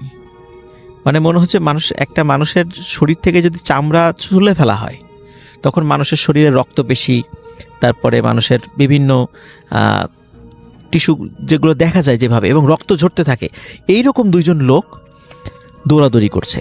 এবং হঠাৎ করে ওনার দিকে এই দুটো লোক তাকায়, তাকানোর সাথে সাথে রাসেল ভাই উনি সেন্সলেস হয়ে পড়ে যান। স্বাভাবিকভাবে এরকম ভয়ঙ্কর দৃশ্য, কারণ মানুষের মুখের উপর যদি চামড়া না থাকে, চোখগুলো তো গোল হয়ে থাকে, মানে আমাদের চোখ তো এমনিতে সুন্দর দেখায়, কিন্তু যদি চামড়া না থাকে সেটা ভয়ঙ্কর চেহারা দেখায় কালের মতো। তো উনি ওই দৃশ্য সহ্য করতে পারেন নাই, উনি সেন্সলেস হয়ে পড়ে যান। পরবর্তীতে উনি যখন ওনার সাথে লোকজন যখন খুঁজে পাচ্ছেন না কোথায় গেল, তখন উপরে উঠে দেখে উনি সেন্সলেস হয়ে পড়ে আছেন। তখন তাকে যখন জ্ঞান ফেরানো হয়, তখন সবাই তাকে বলে আসলে রাতের বেলা সারাদিন কাজ করেছো, হয়তোবা কোনো ওই বানর বা শিম্পাঞ্জিকেই দেখেছো, ওরকম মনে হয়েছে। এটা বলে ওনাকে আশ্বস্ত করেন আর কি। তারপর রাসেল ভাই ওনারা আবার ওনাদের কাজে মন দেন, কিন্তু প্রতি রাত্রেই নিত্য নতুন এক এক সময় এক একটা ঘটনা ওনারা মানে হচ্ছিলেন। এর ভিতরে আরেকদিন যে ঘটনাটা ঘটে রাসেল ভাই, সেটা হলো উনি শুয়েছিলেন রাতের বেলা, শোয়ার পর হঠাৎ করে মনে হচ্ছিল ওনার খাটের নিচে গড় গড় গড় গড় আওয়াজ হচ্ছে। সাধারণত উনি চিন্তা করেন হয়তো বা বিড়াল এই ধরনের গড় গড় শব্দ করে, কিন্তু রাসেল ভাই গড় গড় শব্দটার সাথে সাথে ওনার মনে হচ্ছিল খাটটা মানে ভূমিকম্পের মতো কাঁপছে, খাটটা মানে ভাইব্রেট হচ্ছে। উনি চিন্তা করলেন যে এই গড় গড় শব্দ তো হচ্ছে, কিন্তু ভাইব্রেট তো হওয়ার কথা না খাট। তখন উনি চিন্তা করেন হয়তো বা আবারও কোনো বন বিড়াল বা এই টাইপের কিছু হয়তো বা খাটের নিচে ঢুকেছে। কিন্তু উনি যখন টর্চ নিয়ে নিচে টর্চ জ্বালালেন, কিন্তু নিচে উনি কিছুই দেখতে পেলেন না। তখন উনি চিন্তা করেন তাহলে আমি এটা মানে কি শুনলাম এতক্ষণ। তারপর উনি চিন্তা করেন যে হয়তো বা চলে গেছে, পাশ দিয়ে চলে যেতেই পারে। তখন আবার উনি ঘুমানোর চেষ্টা করলেন। এবার রাসেল ভাই উনি দেখছিলেন যে একটা বিড়ালের মতো কি যেন মানে দেয়াল বেয়ে উঠে যাচ্ছে, কারণ বিড়াল তো আসলে দেয়াল পাওয়ার কথা না, কিন্তু উনি দেখছিলেন বিড়ালের মতো কিছু একটা জিনিস দেয়াল বেয়ে উঠে যাচ্ছে এবং ওই গড়গড় শব্দটা করছে, এবং চোখ দুটো লাইটের মতো জ্বলছিল। ওটা দেখে উনি খুবই ভয় পান এবং চিৎকার করে ওঠেন। পাশ থেকে যখন লোক চলে আসে, লোক এসে ওই টাইপের কিছু আর দেখে নাই, মানে ওনার সঙ্গী যারা ওই পাশে ছিলেন। এরকম নিত্য নতুন সমস্যা হতেই থাকছে। লাস্টের দিকে রাসেল ভাই যেই ঘটনাটা মানে সবচেয়ে বেশি ওনাদেরকে পীড়া দিয়েছিল, সেটা হচ্ছে একদিন রাতের বেলা ওনারা যেই মানে ঘরে ঘুমাতেন, ঘরের চিলে কোঠা প্রচণ্ড আর্তনাদ শব্দ, মনে হচ্ছে যে কোনো মানুষকে খুব প্রচণ্ড নির্যাতন করা হচ্ছে। তখন উনি আর তখন একা গেলেন না, উনি সহ সাথে ওনার পাশের রুম থেকে ওনারা সবাই শুনছিলেন সেই শব্দটা। তো ওনারা উপরে গেলেন। তখন উপরে গিয়ে রাসেল ভাই যে দৃশ্যটা দেখেন, সেটা হচ্ছে উনি দেখছেন যে অন্য দুইজন লোককে, ঠিক আমরা যেমন রাসেল ভাই কুরবানি মানে জবাই করার পরে ছাগল বা অন্য কিছু যখন উপরের দিকে ঝুলি আস্তে আস্তে চামড়াটা ছুলি, ওরা দেখছিলেন যে দুইজন লোক দুইজন লোককে ওভাবে পা উপরের দিকে মাথা নিচের দিকে দিয়ে ঝুলিয়ে রেখেছে এবং ঝুলিয়ে রেখে জীবন্ত অবস্থায় তাদের চামড়া ছুলছে, এবং যেই দুইজন ঝুলছিল তাদের শরীরেও কোনো চামড়া ছিল না। তো এই দৃশ্য যখন উনি দেখলেন, দেখার পরে ওনারা ওখানে উপস্থিত কয়েকজন ছিলেন, সবাই মিলে এটা দেখেছেন। এবং দেখার পর রাসেল ভাই আসলে ওনারা ওখান থেকে চিৎকার করতে করতে নিচে নেমে আসেন, কারণ রাসেল ভাই ওটা তো একদম একটু রিমোট কর্নারে ছিল। তো দারোয়ান যেটা করতো, দারোয়ান সন্ধ্যার পরে চলে যেত এবং দারোয়ান ওদেরকে বলে দিয়েছিল যে আপনারা পারতপক্ষে খুব দরকার না হলে বাসা থেকে বের হবেন না। কিন্তু এই বাসাটা যে হন্টেড, এই বিষয়গুলো যদি ওনাদেরকে বলা হতো তাহলে ওনারা ওখানে থাকতে চাইতেন না। তো এই কারণে ওনাদেরকে ওটা বলাও হয়নি রাসেল ভাই। তো যাই হোক, রাসেল ভাই এই ঘটনাটা যখন ওনারা অবলোকন করেন, পরবর্তীতে পরের দিন বললেন যে আমরা এই বাড়িতে থাকবো না, ওনার দ্রুত কাজটা গুছিয়ে নিয়ে আসেন। দ্রুত গুছিয়ে নিয়ে ওনারা শ্রীলঙ্কা থেকে চলে যান। কিন্তু যাওয়ার আগে ওনার ওই জায়গা সম্পর্কে একটু জানার চেষ্টা করেন ওটা আসলে কী ছিল। তো রাসেল ভাই যেটা ওই শুরুর দিকে যেটা বলছিলাম যে ওই 1986 সালের আগের দিকে, কারণ ওই জাফনা দ্বীপটা একটু রিমোট এরিয়া এবং বিভিন্ন কারণে সেটা সংঘাতপূর্ণ জায়গা, ওখানে কিছু ডাকাত সম্প্রদায় ছিল। ডাকাতটা কী করতো, ওই নিরীহ তামিল ছেলেদেরকে ধরে নিয়ে আসতো, ধরে নিয়ে এসে ওদের দলে ভিড়ানোর চেষ্টা করতো। যদি কোনো কারণে দলের সাথে কেউ বেইমানি করতো বা ওদের কাছে প্রমাণিত হতো কেউ মিথ্যা বলেছে সর্দারের সাথে, তখন কি করতো, ওদেরকে ওই জীবন্ত অবস্থায় তাদের চামড়াটা ছুলে ফেলতো, এইভাবে তাদেরকে মৃত্যুদণ্ড দিত। তো ওই জায়গাটাতে ওই ঘরটা ছিল ডাকাতদের একটা ঘর, ওইটাই পরবর্তীতে সংস্কার করে সেটা থাকার উপযোগী করা হয়েছিল আর কি। বিভিন্ন গেস্ট আসলে সাধারণত ওইখান থেকে তাদেরকে ওখানে রাখতো। তো যেহেতু ওই ঘরটা এই কারণে হন্টেড ছিল, যার কারণে ওনারা ওখানে থাকা অবস্থায় এই ঘটনাগুলো ওনারা দেখেন। তো এটাই ছিল রাসেল ভাই আমার সেকেন্ড স্টোরি। ধন্যবাদ সবাইকে, ধন্যবাদ রাসেল ভাই, ধন্যবাদ আবার লিসেনারদেরকে। ঈদুল আজহার আবার শুভেচ্ছা।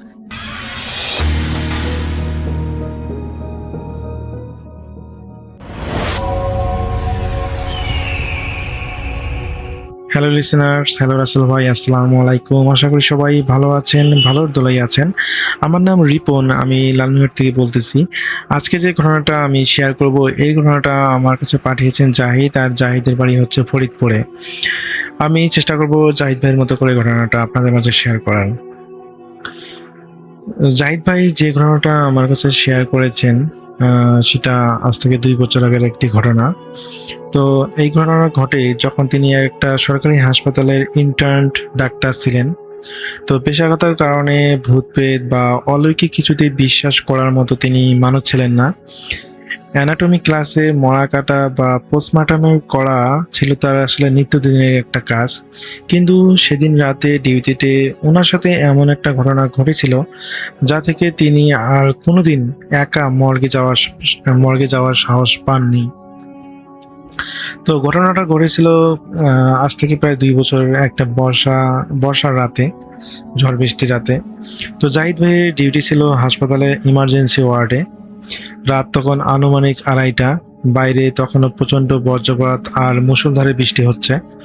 ঝড়ের কারণে হাসপাতালের মেইন পাওয়ার সাপ্লাই বন্ধ হয়ে গিয়েছিল। কেবল জেনারেটর হালকা হলদে আলোয় পুরো করিডোর একটা ভুতুড়ের রূপ নিয়েছিল। তো ঠিক তখন এমার্জেন্সিতে একটা কেস আসে যে সড়ক দুর্ঘটনায় মারা যাওয়া এক অজ্ঞাত পরিচয় ব্যক্তির লাশ। তো আইনি প্রক্রিয়ার জন্য লাশটিকে তাৎক্ষণিকভাবে হাসপাতালের পিছনের দিকে একটা মর্গ আছে, সেই মর্গে হিমাগরে রেখে আসার নির্দেশ দেওয়া হয়। তো দুর্ভাগ্যবশত সেদিন রাতে টলি বয় বা ওয়ার্ড বয়, যিনি আসলে লাশ নিয়ে যাওয়া আসা করেন সেই মর্গের মধ্যে, তিনি ডিউটিতে ছিলেন না বা তিনি কোনো কারণে তিনি আসেন নাই। তাই একজন জুনিয়র স্টাফকে সাথে নিয়ে জাহিদ ভাইকে সেই সাদা কাপড়ে ঢাকা লাশটি স্ট্রেচার সেই মর্গে রাখার নির্দেশ দেওয়া হয়। তো হাসপাতালের মূল ভবন থেকে মর্গটি ছিল একটু দূরে, একটা পুরনো স্যাঁতস্যাঁতে গলির শেষ মাথায়। জাহিদ ভাই আর সেই স্টাফ যখন মর্গের লোহার ভারী দরজাটা ঠেলে ভিতরে ঢুকলেন, তখন চারপাশে বাতাস একদম যেন জমে বরফ হয়ে গেল। তো ফরমালিন আর পচা লাশের এক চেনা তীব্র গন্ধে ওনাদের নাকে এলো। তো তারা লাশটা নির্দিষ্ট একটা স্টিলের টেবিলের উপর রাখলেন। তো কাগজপত্রে সই করার সময় হঠাৎ জাহিদ ভাইয়ের সাথে থাকা সেই জুনিয়র স্টাফের তীব্র পেটের ব্যথা শুরু হয় এবং জাহিদ ভাইকে একা রেখে তড়িঘড়ি করে তিনি ওয়াশরুমের দিকে ছুটে যান। মর্গের সেই ঘুটঘুরে অন্ধকার আর জেনারেটর কাঁপতে থাকা আলোয় জাহিদ ভাই একা দাঁড়িয়েছিলেন সেই মর্গে। ঠিক তখনই ওনার মনে হলো যে মর্গের ভিতরে তাপমাত্রা স্বাভাবিকের চেয়ে অনেক নিচে নেমে গেছে। নর্মালি মর্গের তাপমাত্রা স্বাভাবিকের চেয়ে নেমে যায় তখনই যখন সবকিছু জানালা বা হচ্ছে যেখানে তো জানালা থাকে না, গ্লাস লাগানো থাকে, যখন গ্লাস এবং দরজাগুলো আটকিয়ে যখন এটা রাখা হয়, ফ্রিজিংয়ে রাখা হয়, সেই সময় আসলে তাপমাত্রা কমে যায়। কিন্তু তার স্পষ্ট মনে হচ্ছে যে বিদ্যুৎ নেই, তার জেনারেটর চলতেছে, আর জেনারেটর দিয়ে কিন্তু মর্গের রেফ্রিজারেটর চালানো থাকে না। তো সেই অনুযায়ী এখানে তো তাপমাত্রা এরকম নিচে নেমে যাওয়ার কোনো প্রশ্নই আসে না। তো জাহিদ ভাই লক্ষ্য করতেছেন যে যেন তাপমাত্রা স্বাভাবিকের চেয়ে অনেক নেমে গেছে, যেন ওনার নিজের নিঃশ্বাসের বাতাসও যেন ধোয়া হয়ে বের হচ্ছে। তিনি যখন ঘড়ি দেখেন যে সময়টা নোট করতে যাবেন, ঠিক ওনারই পিছনে সেই সাদা কাপড় পরা লাশটার উপর থেকে কাপড়টা মেঝেতে পড়ে গেল। তো জাহিদ ভাই চমকে উঠে পেছনে তাকালেন এবং তিনি দেখলেন যে টর্চের আলোতে যখন তিনি সেই লাশটার মুখে ফেললেন এবং ওনার মেরুদণ্ড বেয়ে যেন একটা ঠান্ডা স্রোত নেমে গেল। তিনি দেখলেন যে অ্যাক্সিডেন্টে মারা যাওয়ার সেই লোকটার চোখ দুটো পুরো খোলা, আর ওটার চিবুকটা ভেঙে নিচে নেমে গেছে। জাহিদ ভাই ভাবলেন হয়তো পেশির টানের কারণে এমন হয়েছে। তিনি সাহস করে লাশটার দিকে এক পা দুপা করে আগাতে থাকলেন এবং সেই মর্গের দেয়ালে আলমারির মতো থাকা সারি সারি ডিপ ফ্রিজের যেখানে লাশ রাখা হয়, ভেতর থেকে একটা তীব্র আঁচড়ানোর শব্দ তিনি পেলেন। আর ঠিক তখনই জাহিদ ভাইয়ের কানের কাছে, একদম কাছে, তিনি অতি নিচে সরে একটা ঠান্ডা, একটা ফিসফিসানি আওয়াজে তিনি তার নিজের নামটা শুনতে পেলেন। জাহিদ, জাহিদ, এভাবে তার নাম তিনি শুনতে পেলেন। রাসেল ভাই মর্গের সেই রুদ্ধশ্বাস অন্ধকারের ভিতর যখন ওনার কানের ঠিক পাশে কেউ একজন নিজের নাম ধরে অমন বরফ ঠান্ডা গলায় ফিসফিস করে বলে উঠল, জাহিদ ভাই এক সেকেন্ডের জন্য যেন নিজের উপর নিয়ন্ত্রণ হারিয়ে ফেললেন। ওনার মনে হলো কেউ যেন ওনার কানের উপর বরফের টুকরো ঘষে দিয়েছে। তিনি এক ঝটকায় কয়েক পা পিছিয়ে এলেন, কিন্তু পিছনে থাকা ওষুধের তরলে প্লাস্টিক জারগুলো ওনার পিঠে রাখতেই তিনি বুঝতে পারলেন পালানোর পথ খুব একটা সহজ নয়। তিনি নিজের কাঁপতে থাকা হাতে টর্চ লাইটটা চারিদিকে ঘোরাতে লাগলেন, কিন্তু মর্গের ভিতরে বাতাস তখন এতই ঘন আর কুয়াশাচ্ছন্ন হয়ে উঠেছিল যে টর্চের আলোটা মনে হচ্ছে যে শীতকাল ভিতরে চলতেছে, সামনেই দেখা যাচ্ছে না। সবচেয়ে ভয়ঙ্কর দৃশ্যটা অপেক্ষা করছিল ওনার ঠিক সামনে, সেই স্টিলটা যে টেবিলটা আছে সেটার উপরে।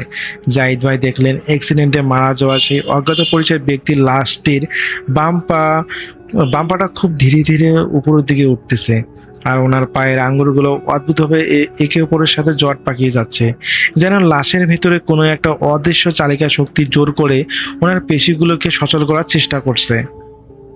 ঠিক তখনই মর্গের দেয়ালে সেই সারি সারি ডিপ ফ্রিজের ডেয়ারগুলো ভেতর থেকে ধাক্কা দেওয়ার চেষ্টা করা হচ্ছে। মনে হচ্ছে যে সেই সমস্ত ডেয়ারগুলোতে যেন সেই মানুষগুলো জ্যান্ত হয়ে গেছে। জাহিদ ভাই এটা দেখে প্রচন্ড পরিমাণে ভয় পেয়ে যান এবং তিনি কি করবেন বুঝতে পারতেছেন না। তিনি সেখানে আর এক মুহূর্ত দাঁড়িয়ে না থেকে তিনি দিক বিদিক দৌড়ানোর চেষ্টা করেন এবং রাসেল ভাই তিনি বেশ অবাক হয়ে যান। তিনি চিন্তা করেন যে তিনি অনেকক্ষণ দৌড়িয়েছেন, কিন্তু তিনি সেই লাশ ঘরটার জন্য দরজায় খুঁজে পাচ্ছেন না, তিনি সেই লাশ ঘরটা থেকে বের হওয়ার রাস্তা খুঁজে পাচ্ছেন না।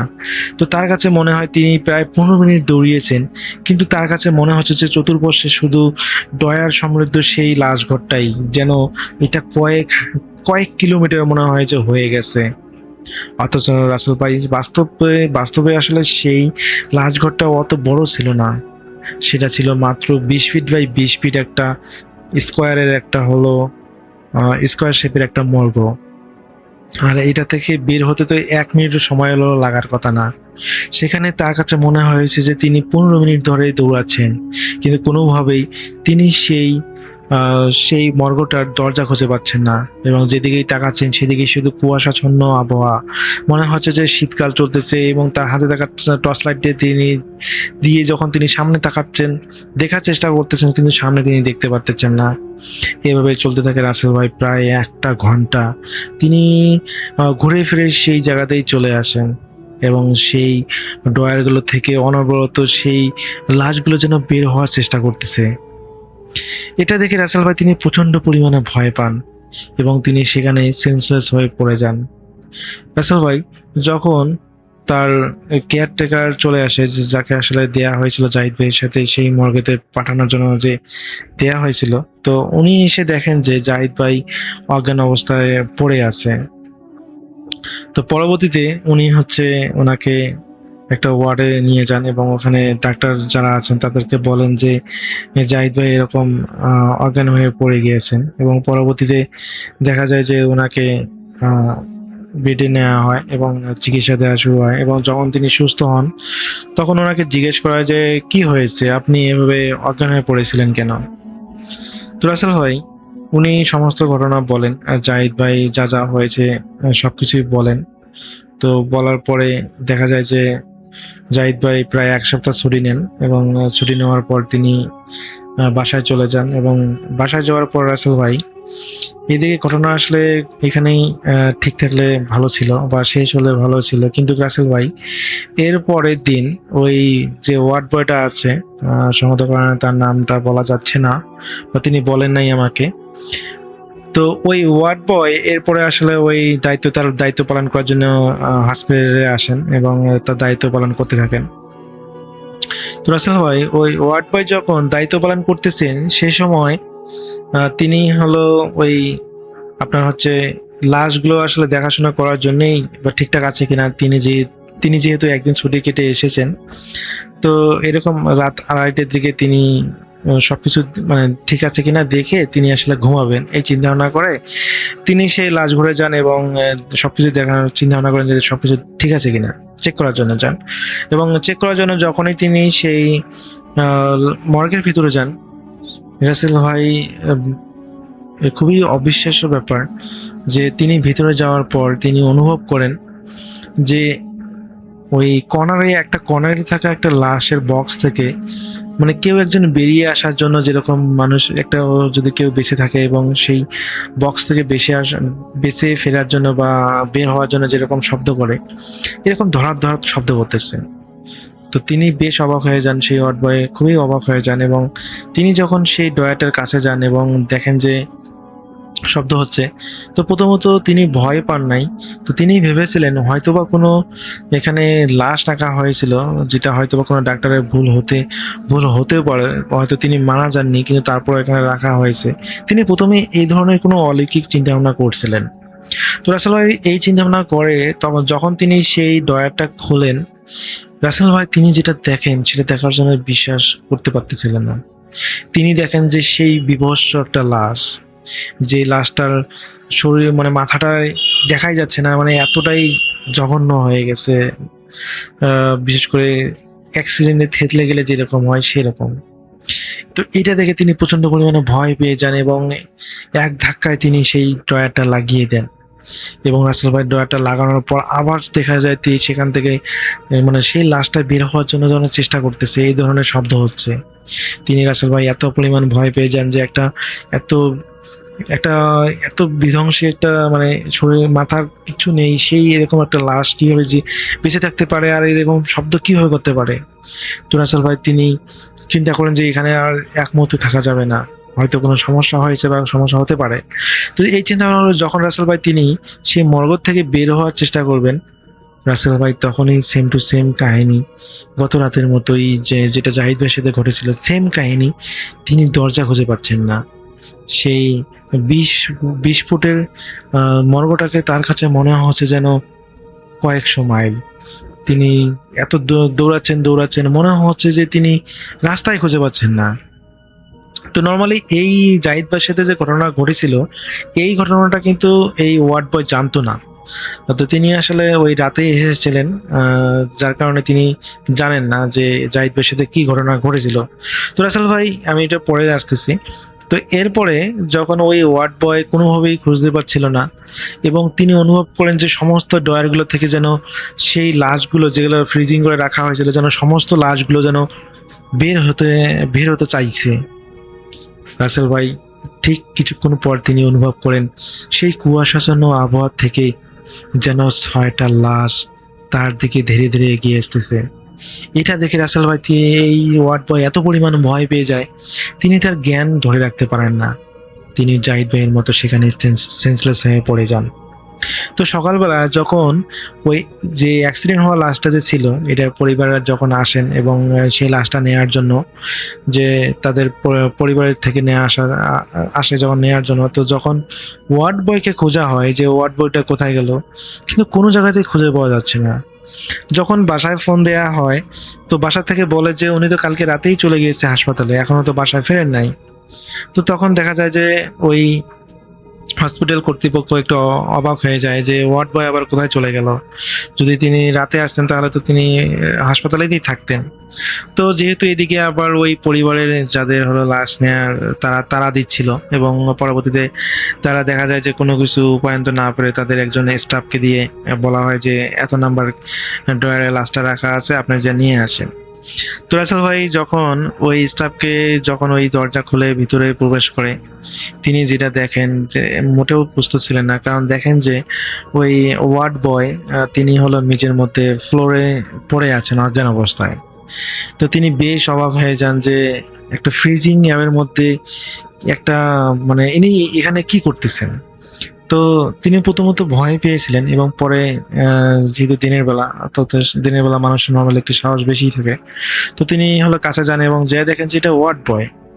তিনি স্পষ্ট হন এটা তো ওয়ার্ড বয়। তো তখন তাকে হলো জ্ঞান ফেরানোর জন্য চেষ্টা করা হয়, কিন্তু কোনোভাবেই তার জ্ঞান ফিরতেছিল না। তো পরে হলো ওই স্টাফে যিনি ছিলেন দায়িত্বে, উনি হলো পরে যে ডাক্তারদের বলেন যে এরকম অবস্থা, আপনাদের ওয়ার্ড বয় হলো ওইখানে অজ্ঞান অবস্থা পড়ে আছে। তো তখন আর কি পরবর্তীতে তাকে নিয়ে আসা হয়, এবং যখন তার জ্ঞান ফিরে তখন তাকে জিজ্ঞেস করা যায় কি হয়েছে।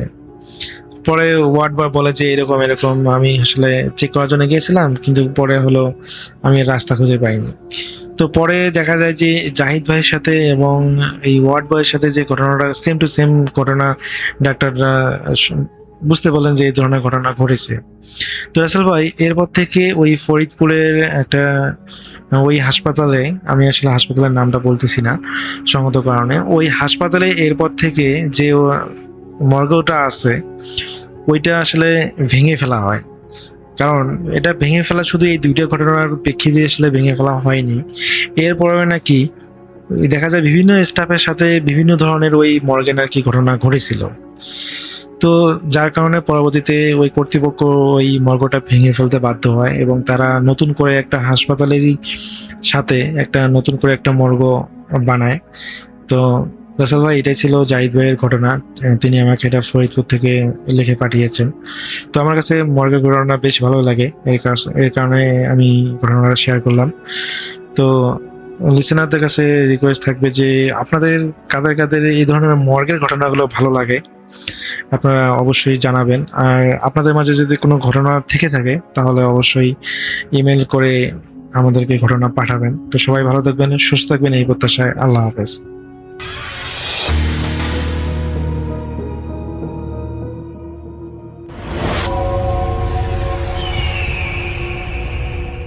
আসসালামু আলাইকুম লিসনার্স, সবাইকে আমন্ত্রণ জানাচ্ছি। আমি ডক্টর আলিফ।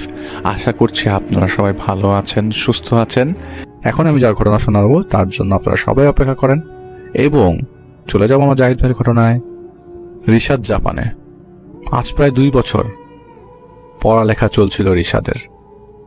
পড়ালেখার সূত্রে বেশ কয়েকজন বিদেশিদের সাথে একটা বাড়িতে থাকতো রিশাদ। তাদের সাথে সখ্যতা ভালো ছিল রিশাদের।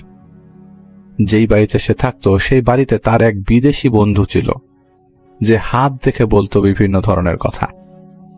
রিশাদ দেখত ওই ফ্ল্যাটে মেট ধ্যান করত। এই লোকগুলোর সাথে সে আজ প্রায় 2 বছর।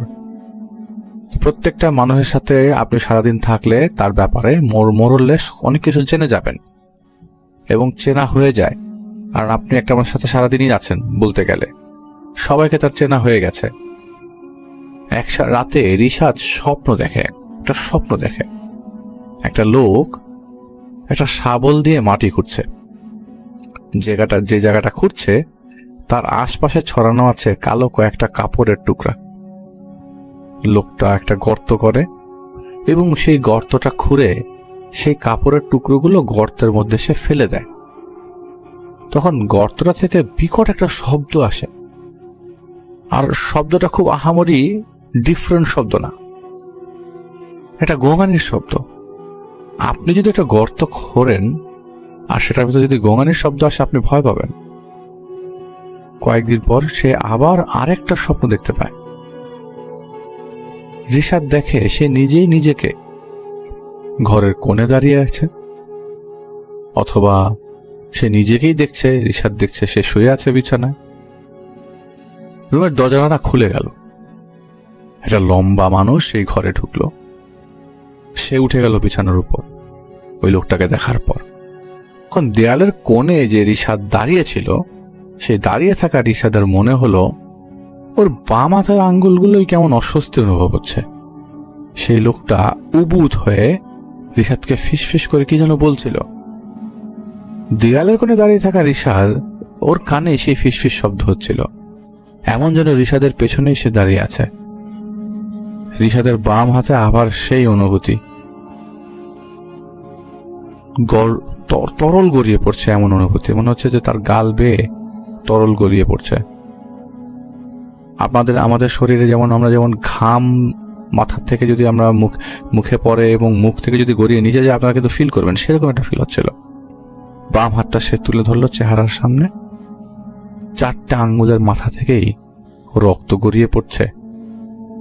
তখনই এক কালো বিভৎস এক চেহারা হা করে সেই আঙ্গুলগুলো মুখ ঢুকে রক্ত টানতে শুরু করলো। লাল চোখের নিচের চামড়াগুলো কুকড়ে ঝুলে আছে, নাকে বিশাল নথ পরা। লাফিয়ে উঠল রিশাদ ঘুম থেকে।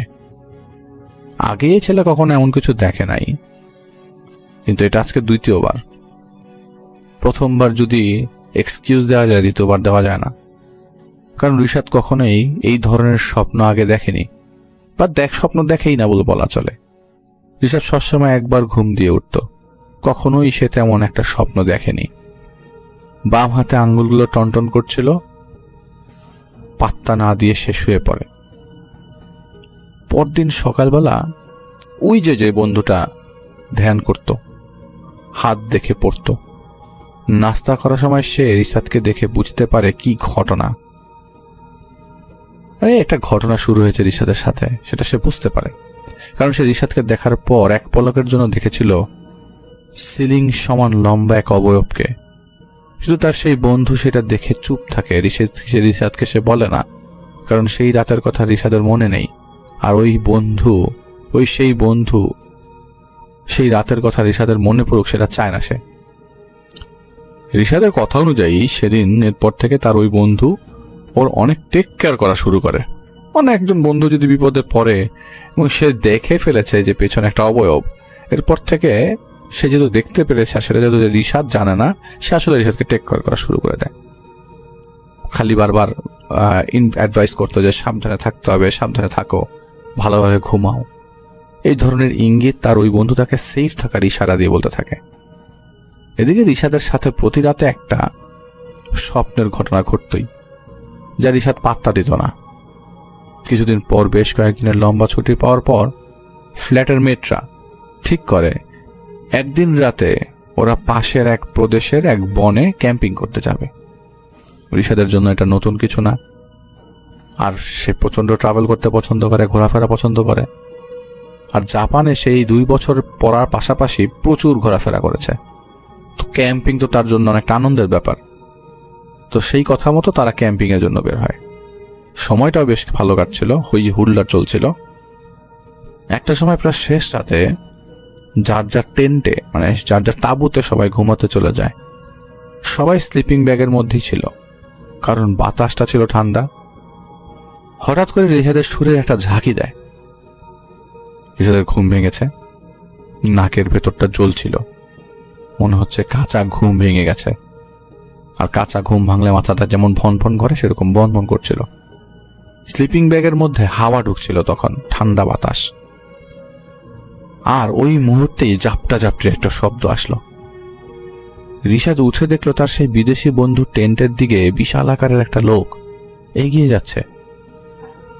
এত বড় একটা লোক এগিয়ে যাওয়া দেখে রিশাদের ওই সময় দমই বন্ধ হয়ে যাচ্ছিল। রিশাদ শ্বাস নিতে পারছিল না। স্তম্ভের মতো সে দেখতে পায় সেই লম্বা অবয়বটা রিশাদের সেই বন্ধু টেন্টের সামনে দাঁড়ায়। রিশাদের সেই বন্ধুকে রিশাদ দেখতে পায় যে সে স্লিপিং ব্যাগের বাইরে বসে ধ্যান করছিল। সে অবয়ব খপ করেই টান দিয়ে রিশাদের বন্ধুর কল্লাটা ধরে টেনে বের করে নিয়ে আসে। শুধু টেনে না, টেনে হিচড়ে নিয়ে যায় বনের দিকে। ওই বন্ধুর হাত পা ছুটছিল, কিন্তু কল্লাটা এমন ভাবে ধরা যে সে কিছুই করতে পারছে না। ওই বন্ধুটা হাত পা ছাড়ছিল খালি, মানে ছুটার জন্য, কিন্তু সে মাথা ছুটাতে পারছিল না। এরপর একবারে ঘুম ভাঙলো রিশাদের। বাকি ফ্ল্যাটমেটদের ডাকে রিশাদের সেই বন্ধু মিসিং। রিশাদ কিন্তু ঘুম থেকে উঠল, সে তার টেন্টে নাই। আশপাশে খুঁজতে যাওয়ার পর তার বন্ধুর লাশ পাওয়া যায় সেই বনে। একটা গাছে ঝুলে আছে সেই লাশটা, গলায় ফাঁস দেওয়া। অনেক ঝামেলা হলো, অনেক কিছু হলো। রিশাদের বাকি ফ্ল্যাটমেটদেরকে ক্লিন চিট দেওয়া হলো। তারা পুলিশ হেফাজত থেকে 2 দিন পর ফ্ল্যাটে ফিরল, কিন্তু বিমর্ষ বিমূর বিধ্বস্ত তারা। একটা রুমমেট, তারা একটা ক্যাম্পে গেছে, সেখানে একজনকে হারাতে হবে, এটা তো তারা মেনে নিতে পারছিল না। তারা সবাই বের হলো একসাথে, ফিরল সেই ফ্ল্যাটমেটকে ছাড়া। পুলিশ আগেই ওই ফ্ল্যাটমেটের রুমের জিনিসপত্র সিজ করে দিয়েছিল, তাই সেই রুমটা তালা মারা ছিল। রিশাদের মাথায় ঘুরতে থাকে সেই ব্যাপারটা যেটা সে স্বপ্নে দেখেছে। এই লম্বা আকারের ফিগারটাকেই ও বারবার স্বপ্নে দেখছিল। আর সেদিনও সেই ফিগারটাকেই সে দেখেছে সেই ফ্ল্যাটমেটের টেন্টের দিকে, ওই টেন্টের দিকে যেতে। ওর ফ্ল্যাটমেটকেই তো টেনে নিয়ে যেতে দেখেছে সে। আজব তো, কিন্তু কেন সে দেখবে সেই বন্ধুর টেন্টের সামনে? ওর স্বপ্নে কেন আসবে সেই লম্বা অবয়বটা? এবং সেটা সে দাঁড়ানো ছিল, সে টেনে হিচড়ে তার বন্ধুকে নিয়ে গেছে। স্বপ্নের মধ্যে দেখেছে, কিন্তু পরবর্তী সময় তো সেটা মিসিংই ছিল। কিন্তু কেন? ঠিক তখনই রিশাদের মুখের সামনে সেই ফ্ল্যাটমেটের বিভৎস চেহারা ভেসে ওঠে, আর একটা চিৎকার সেই ফ্ল্যাটমেটের মুখ থেকে। সাথে সাথে একটা বাড়ি মারল রিশাদের বুকের মধ্যে। রিশাদ জ্ঞান হারিয়ে ফেলে। কোনো কিছু এমনি শুরু হয় না, কিছু ঘটানো হয় আর কিছু ঘটে যায়। জাদু, কুফরি, পজেশন, হামলা, আচমকা কিছু ঘটে না, সবকিছুর কিন্তু একটা শুরু আছে। রিশাদ আমাকে বলেছিল বুকে মারি মারার পর অনেক পরে হুঁশ আসে রিশাদের। ভয়ে লাফিয়ে বেরিয়ে আসে রুম থেকে, অন্য ফ্ল্যাটমেটের রুমে চলে যায় সে। অন্য ফ্ল্যাটমেটদেরকে সে বলছিল যে ওই ফ্ল্যাটমেটের সেই বন্ধুকেও দেখেছে ওর মুখের সামনে এসে চিৎকার করতে। রিশাদের এই কথা শুনে আরেক ফ্ল্যাটমেট বলল তার কাছেও আজ কেমন যেন অচেনা লাগছে সবকিছু। মনে হচ্ছে সেই সুইসাইড করা ফ্ল্যাটমেটটা আশেপাশেই আছে, ঘুরছে আশেপাশে কোথাও। এটা তাদেরও ফিল হচ্ছিল ওই মুহূর্তে, তাদেরও ভয় লাগছিল। রিশাদ শুয়ে পড়ল। কেমন যেন শূন্য হারানো অনুভূতি সে পাচ্ছিল, কেমন যেন একটা অদ্ভুত, সবকিছু এলোমেলো লাগছিল তার কাছে। মনে পড়ছিল এক করে সেই রাতের কথা। কুকুরি। রিশাদের কথা অনুযায়ী কুকুরি হলো জাপানিজ উইজা বোর্ড। ওই ফ্ল্যাটমেট যে হাত দেখতো, ধ্যান করত, একদিন ওর রুমে যে রিশাদ দেখতে পায় একটা উইজা বোর্ডের ডিজাইন কাগজে আঁকছে সে, তার বন্ধু আঁকছিল। রিশাদ জিজ্ঞেস করলো কি করবে এগুলো দিয়ে? এগুলো তোর মাথা খেয়ে ফেলছে রে। সেই বন্ধু বলল তুমি তো জানো এক একজনের এক একটা ইচ্ছা থাকে। আমার ইচ্ছা আমি ওপারের সাথে যোগাযোগ করব, যাদের দেখা যায় না তাদের দেখতে চাই, যাদের শোনা যায় না তাদের শুনতে চাই, এই জন্যই তো মেডিটেট করি। রিশাদ জিজ্ঞেস করলো এটা কি তাহলে? বলে ইশারা দিল কুকুরের দিকে। রিশাদ বলে এটা মন্ত্র নাকি? তার বন্ধুত্ব দিল না, এটা উইজা, এটা হাতে লিখতে হয়, আর আমি এটা কিভাবে লিখতে হয় তা প্র্যাকটিস করছি। সে বলল আজ রাতে সে 40 কিলোমিটার দূরের এক পরিত্যক্ত হাসপাতালে যাবে, সেখানে বসে এই কুকুর দিয়ে সে কমিউনিকেট করার চেষ্টা করবে। রিশাদ হাসি দিয়ে বলল যাক বন্ধু, যা ভালো লাগে তাই করো।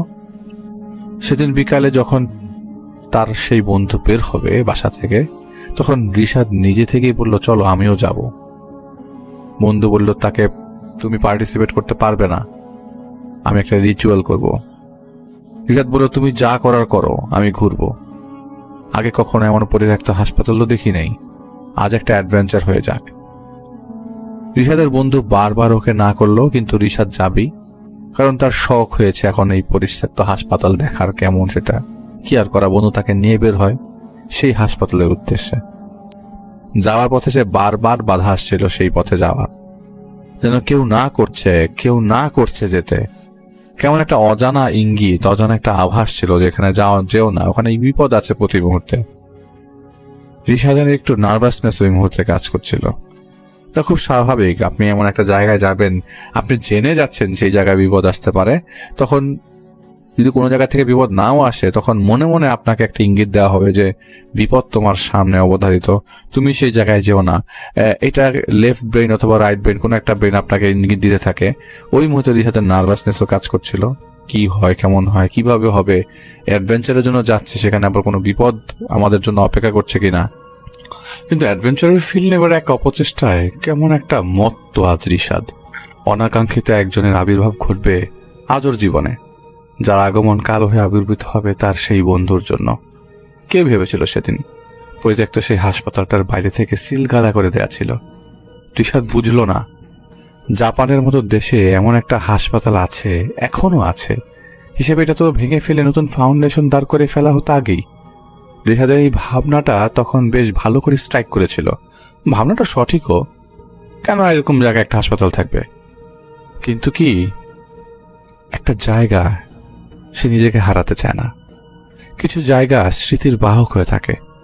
হাসপাতালের করিডোরটা একদম ঘুটঘুটে কালো, এদিকে বাইরে বাতাস বইছে বেশ ভালোভাবেই, কিন্তু ভেতরটা ওই মুহূর্তে নিস্তব্ধ ছিল। Pin drop silence. রিশাদের বন্ধুর প্রতিটা দরজার সামনে যাচ্ছিল, সেই দরজাগুলো ছুঁয়ে দেখছিল সে। আসলে রিশাদ তখনও বুঝেনি যে তার বন্ধু যেন স্পর্শ করে টের পেতে যাচ্ছে কোন জায়গাটা তার রিচুয়ালের জন্য উত্তম। ওটা বোঝা যাচ্ছিল না। কিছুক্ষণ পরে একটা দরজার সামনে থমকে দাঁড়ায় রিশাদের বন্ধু। 2 কদম পিছিয়ে আসে সেই দরজার পাশ থেকে, যেন সে ভয় পেয়েছে। রিশাদ জিজ্ঞেস করলো, কি হয়েছে? কিন্তু সে এত জোরে বলেছে যে সে সেই কথা একো হয়ে বারবার চারদিকে ছাপিয়ে পড়তে শুরু করে, কিন্তু একদম অস্বাভাবিকভাবে। এতবার মানুষের কথা কোনো জায়গায় খালি জায়গায় রিপিট হয় না, ইকো হয়ে আসে না। যেন এমন ব্যাপার যে কয়েকজন রিশাদ মিলেই চিৎকার করে বলছিল কথাটা। রিশাদের বন্ধু তার দিকে ঘুরে তাকিয়ে আস্তে আস্তে ফিস ফিস করে বলে, কিছু না, এই রুমে ওরা ঢুকবে আর এইখানেই রিচুয়ালটা করবে। সেই রুমের দরজাটা খোলার সময় রিশাদের কেন যেন মনে হলো একটা না, সবগুলো দরজায় যেন খুলে পড়ল ভবনের। দরজা খুলে ভেতরে ঢোকার পর রিশাদ টর্চের আলোতে দেখতে পায় একটা মেডিকেল ওয়ার্ডের মতো রুম, বিশাল বড় রুম। রিশাদের বন্ধু ফ্লোরের মোমবাতি রাখে আর একটা বাক্স থেকে বালির মতো কিছু নিয়ে এসে সে গোল করে একটা গোলক আঁকে। গোলকের ভেতর সে রিশাদকে বসতে বলে। খামখেয়ালির মতো রিশাদ ফ্লোরে বসে পড়ে। সে দেখতে থাকে তার সেই বন্ধু মোমবাতি জ্বালালো, ধ্যানের মতো করে কি যেন বিড়বিড় করে পড়লো। এরপর সে একটা কাগজ বের করলো। রিশাদকে সে বলে, রিশাদ, ভয় পেও না, কিন্তু রিচুয়াল করতে হলে আমাকে আমার হাতের রক্ত দিয়ে লিখতে হবে। আমি লিখবো, তুমি ভয় পেও না। তখন রিশাদ বলে, ধুর মস্করা করো, বাদ দাও এগুলা, রক্তমক্তগুলো বাদ দাও, আমি গেলাম নইলে। তখন তার বন্ধু বলে, রিশাদ, তুমি হয় চোখ বন্ধ করে রাখো, কিন্তু এখন বের হয়েও না। রিচুয়ালের একটা নিয়ম আছে, এত দূর থেকে আজ এসছি, তুমি আজকের কাজটা বৃথা করে দিও না। এটা আমার পণ্ড হয়ে গেলে তাহলে আমার এখানে আসাটা বৃথা। আর সে বোঝালো রিশাদকে, অগত্যা মানতে হলো রিশাদকে তার বন্ধুর কথা। রিশাদের বন্ধু একটা ডায়েরি বের করে পড়ছিল, সেটার মধ্যে লেখা ছিল ইনস্ট্রাকশন। মোমের আলোয় সেই ওয়ার্ডটা কেমন যেন ভুতুরে লাগছিল রিশাদের। প্রথমবার ভয়ের অনুভূতি টের পাচ্ছিল রিশাদ। চারপাশটা নিকষ কালো লাগছিল রিশাদের। তখনও কয়েকটা বেড বিছানো ছিল, কঙ্কালসার অবস্থা ছিল বিছানাগুলোর।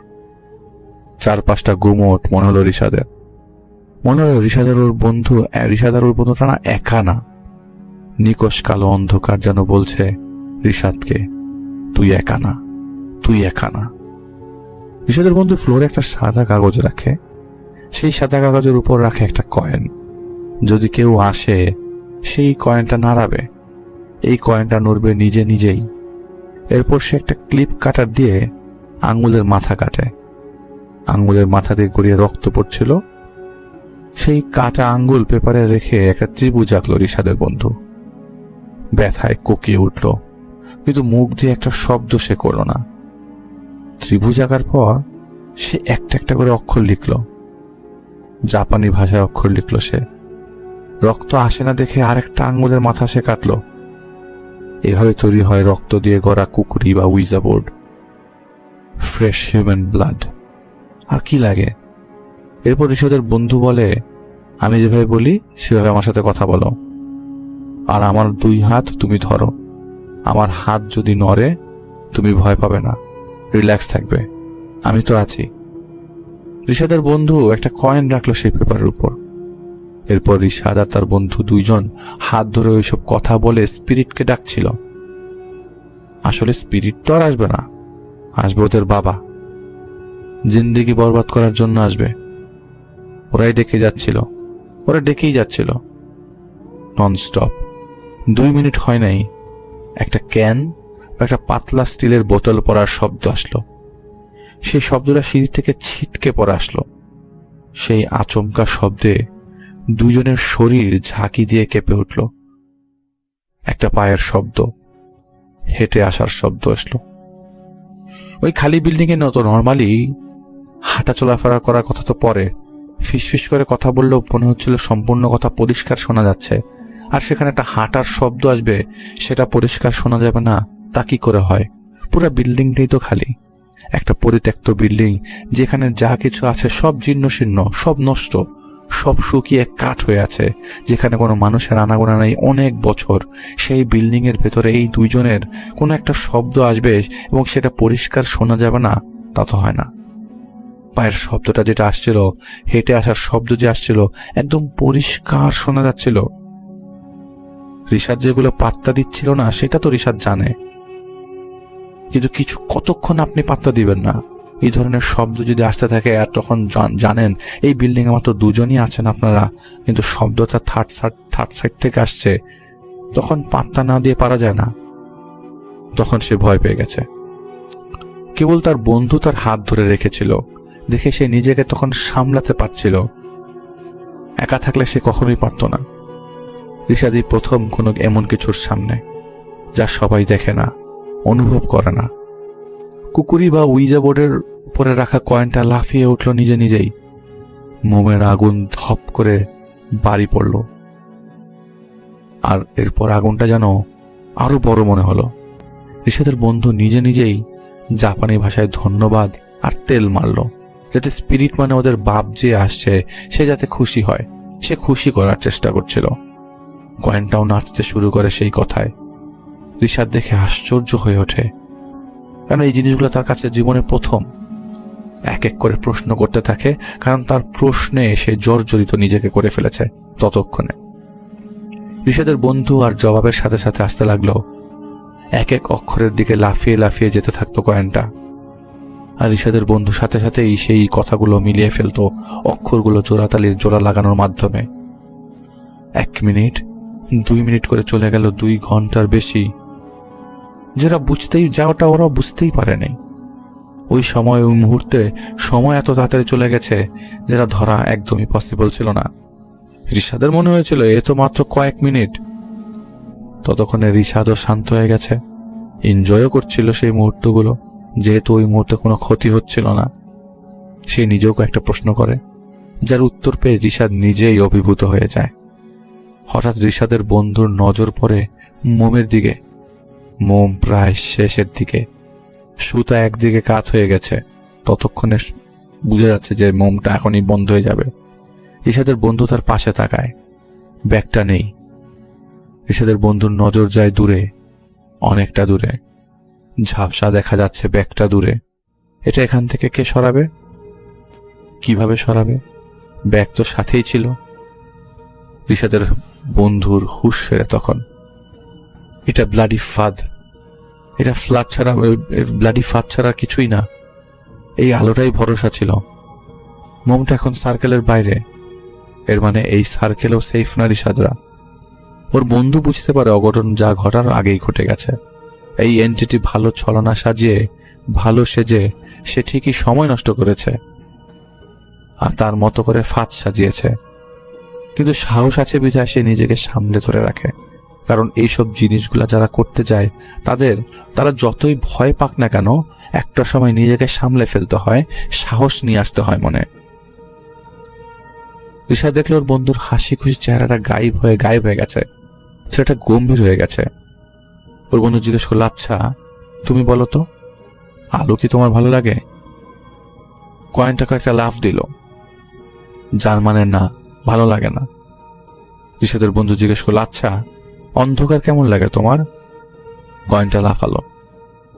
একটা দুইটা করে অক্ষর যখন মিলে গেল, উত্তর আসলো, হ্যাঁ অন্ধকার ভালো লাগে।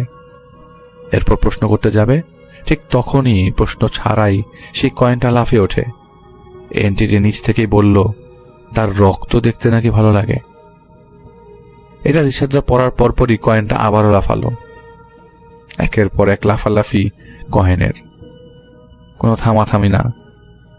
কথাগুলো ছিল, এই হাসপাতালে জায়গায় জায়গায় রক্ত, জায়গায় জায়গায় আমরা, জায়গায় জায়গায় আমরা রক্ত শুকি, আমরা গুণী রক্তের ফোঁটা, আমরা ভাসি রক্তে, আমরা খাইও রক্ত। এই মেসেজ দেখার পর মাথা ঘুরে যায় রিশাদের। সে তার বন্ধুকে বলে, এইটা কি বলল? ওর বন্ধুর হাত শক্ত করে চেপে ধরে বোঝায় যে বিপদে পড়ে গেছে ওরা। রিশাদের বন্ধু বলল, ঠিক আছে, আজ অনেক কথা হলো, এবার বিদায় জানাই তোমাকে। তখন কয়েক কয়েনটা লাফিয়ে উঠল, গড়িয়ে গড়িয়ে চলে গেল একদিকে, অনেক দূরে গেল। শব্দে বোঝা যাচ্ছিল কেউ কয়েনটা তখন তুলে নিল, এটাও বোঝা গেল।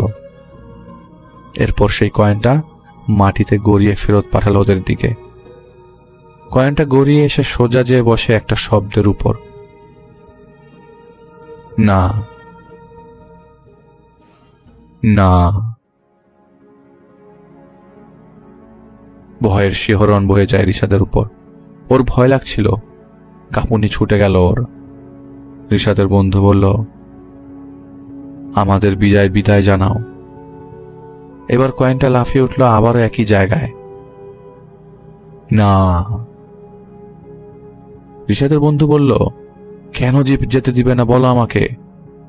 কয়েনটা লাফায় আবার এক এক অক্ষর লাফালো। উত্তর এলো, আমরা অনেক দিন ক্ষুধার্ত। রিশাদ উঠতে গেলে রিশাদকে টেনে বসায় তার বন্ধু। চাপা স্বরে বলে, তুমি পাগল নাকি? দৌড় দিতে যাচ্ছ? ওদের কাছ থেকে ভালোভাবে বিদায় না নিতে পারলে বাঁচবো না, আমরা কেউই বাঁচবো না। ঠিক তখনই কয়েনটা লাফিয়ে ওঠে, এক এক অক্ষর। উত্তর এলো, তোমাদের চার পাশে আমরা। ধপ করে মোমটা নিভে গেল। রিশাদ ভয় কাঁপছে। এদিকে চারপাশ ঘুটঘুটে অন্ধকার। হবারই কথা, কারণ ওই মুহূর্তে মোম তো শেষ। হঠাৎ রিশাদের বন্ধু বলে উঠল, বন্ধু, যে আমার ডাকে সাড়া দিয়েছ, একটু আলো জ্বালিয়ে দেবে, নইলে তোমার উত্তর আমি দেখতে পাবো না বন্ধু। এটা সে কয়েকবার বলল। এই কথা বলার সময় হাততালির শব্দ আসলো চারপাশ থেকে। ঠাস করে মোমটা জ্বলে উঠল। নুয়ে পড়ে যাওয়া মোমটাই জ্বলছিল। কিভাবে যেন গলে যাওয়া মোমের মধ্যেই সেই গলে যাওয়া, শেষ হয়ে যাওয়া মোমটাই জ্বলে উঠল। চারপাশ গা ভার হয়ে এসছে। নিঃশ্বাসের শব্দটা তখন ফোঁস ফোঁস করার মতো লাগছিল। মনে হচ্ছে সেই নিঃশ্বাসটাই চিৎকার করছে। চারপাশ গা ভার হয়ে আসছিল তখন। কয়েনটা নিজে নিজেই চরকির মতো ঘুরছে ঘড়ির উল্টো দিকে। হঠাৎ কয়েনটা থেমে গেল। এক এক অক্ষরের উপরে গেল। প্রশ্ন, প্রশ্ন।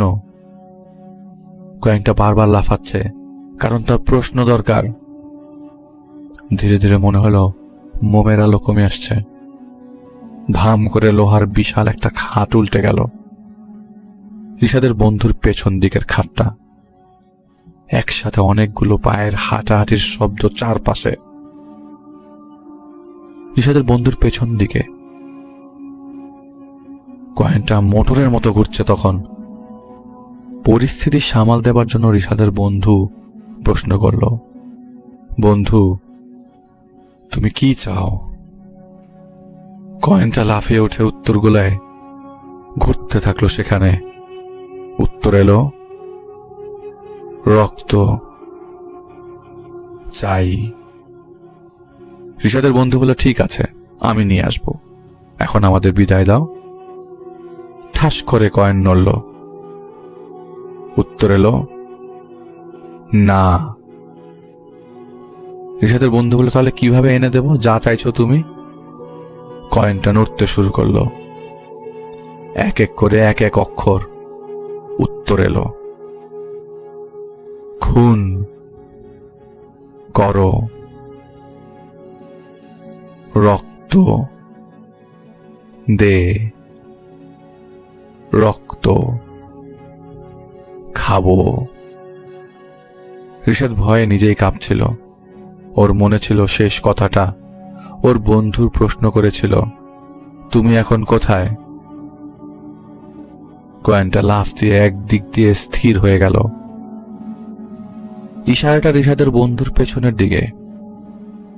রিশাদ দেখতে পায় নিভু নিভু আলোতে লম্বা কুৎসিত চেহারার একটা লোক, যার চোখের নিচের চামড়া ঝুলে গেছে, লাল টকটকে চোখে তাকিয়ে আছে রিশাদের বন্ধুর দিকে। বোর্ডে উত্তর এলো, তোমার পেছনে আমরা।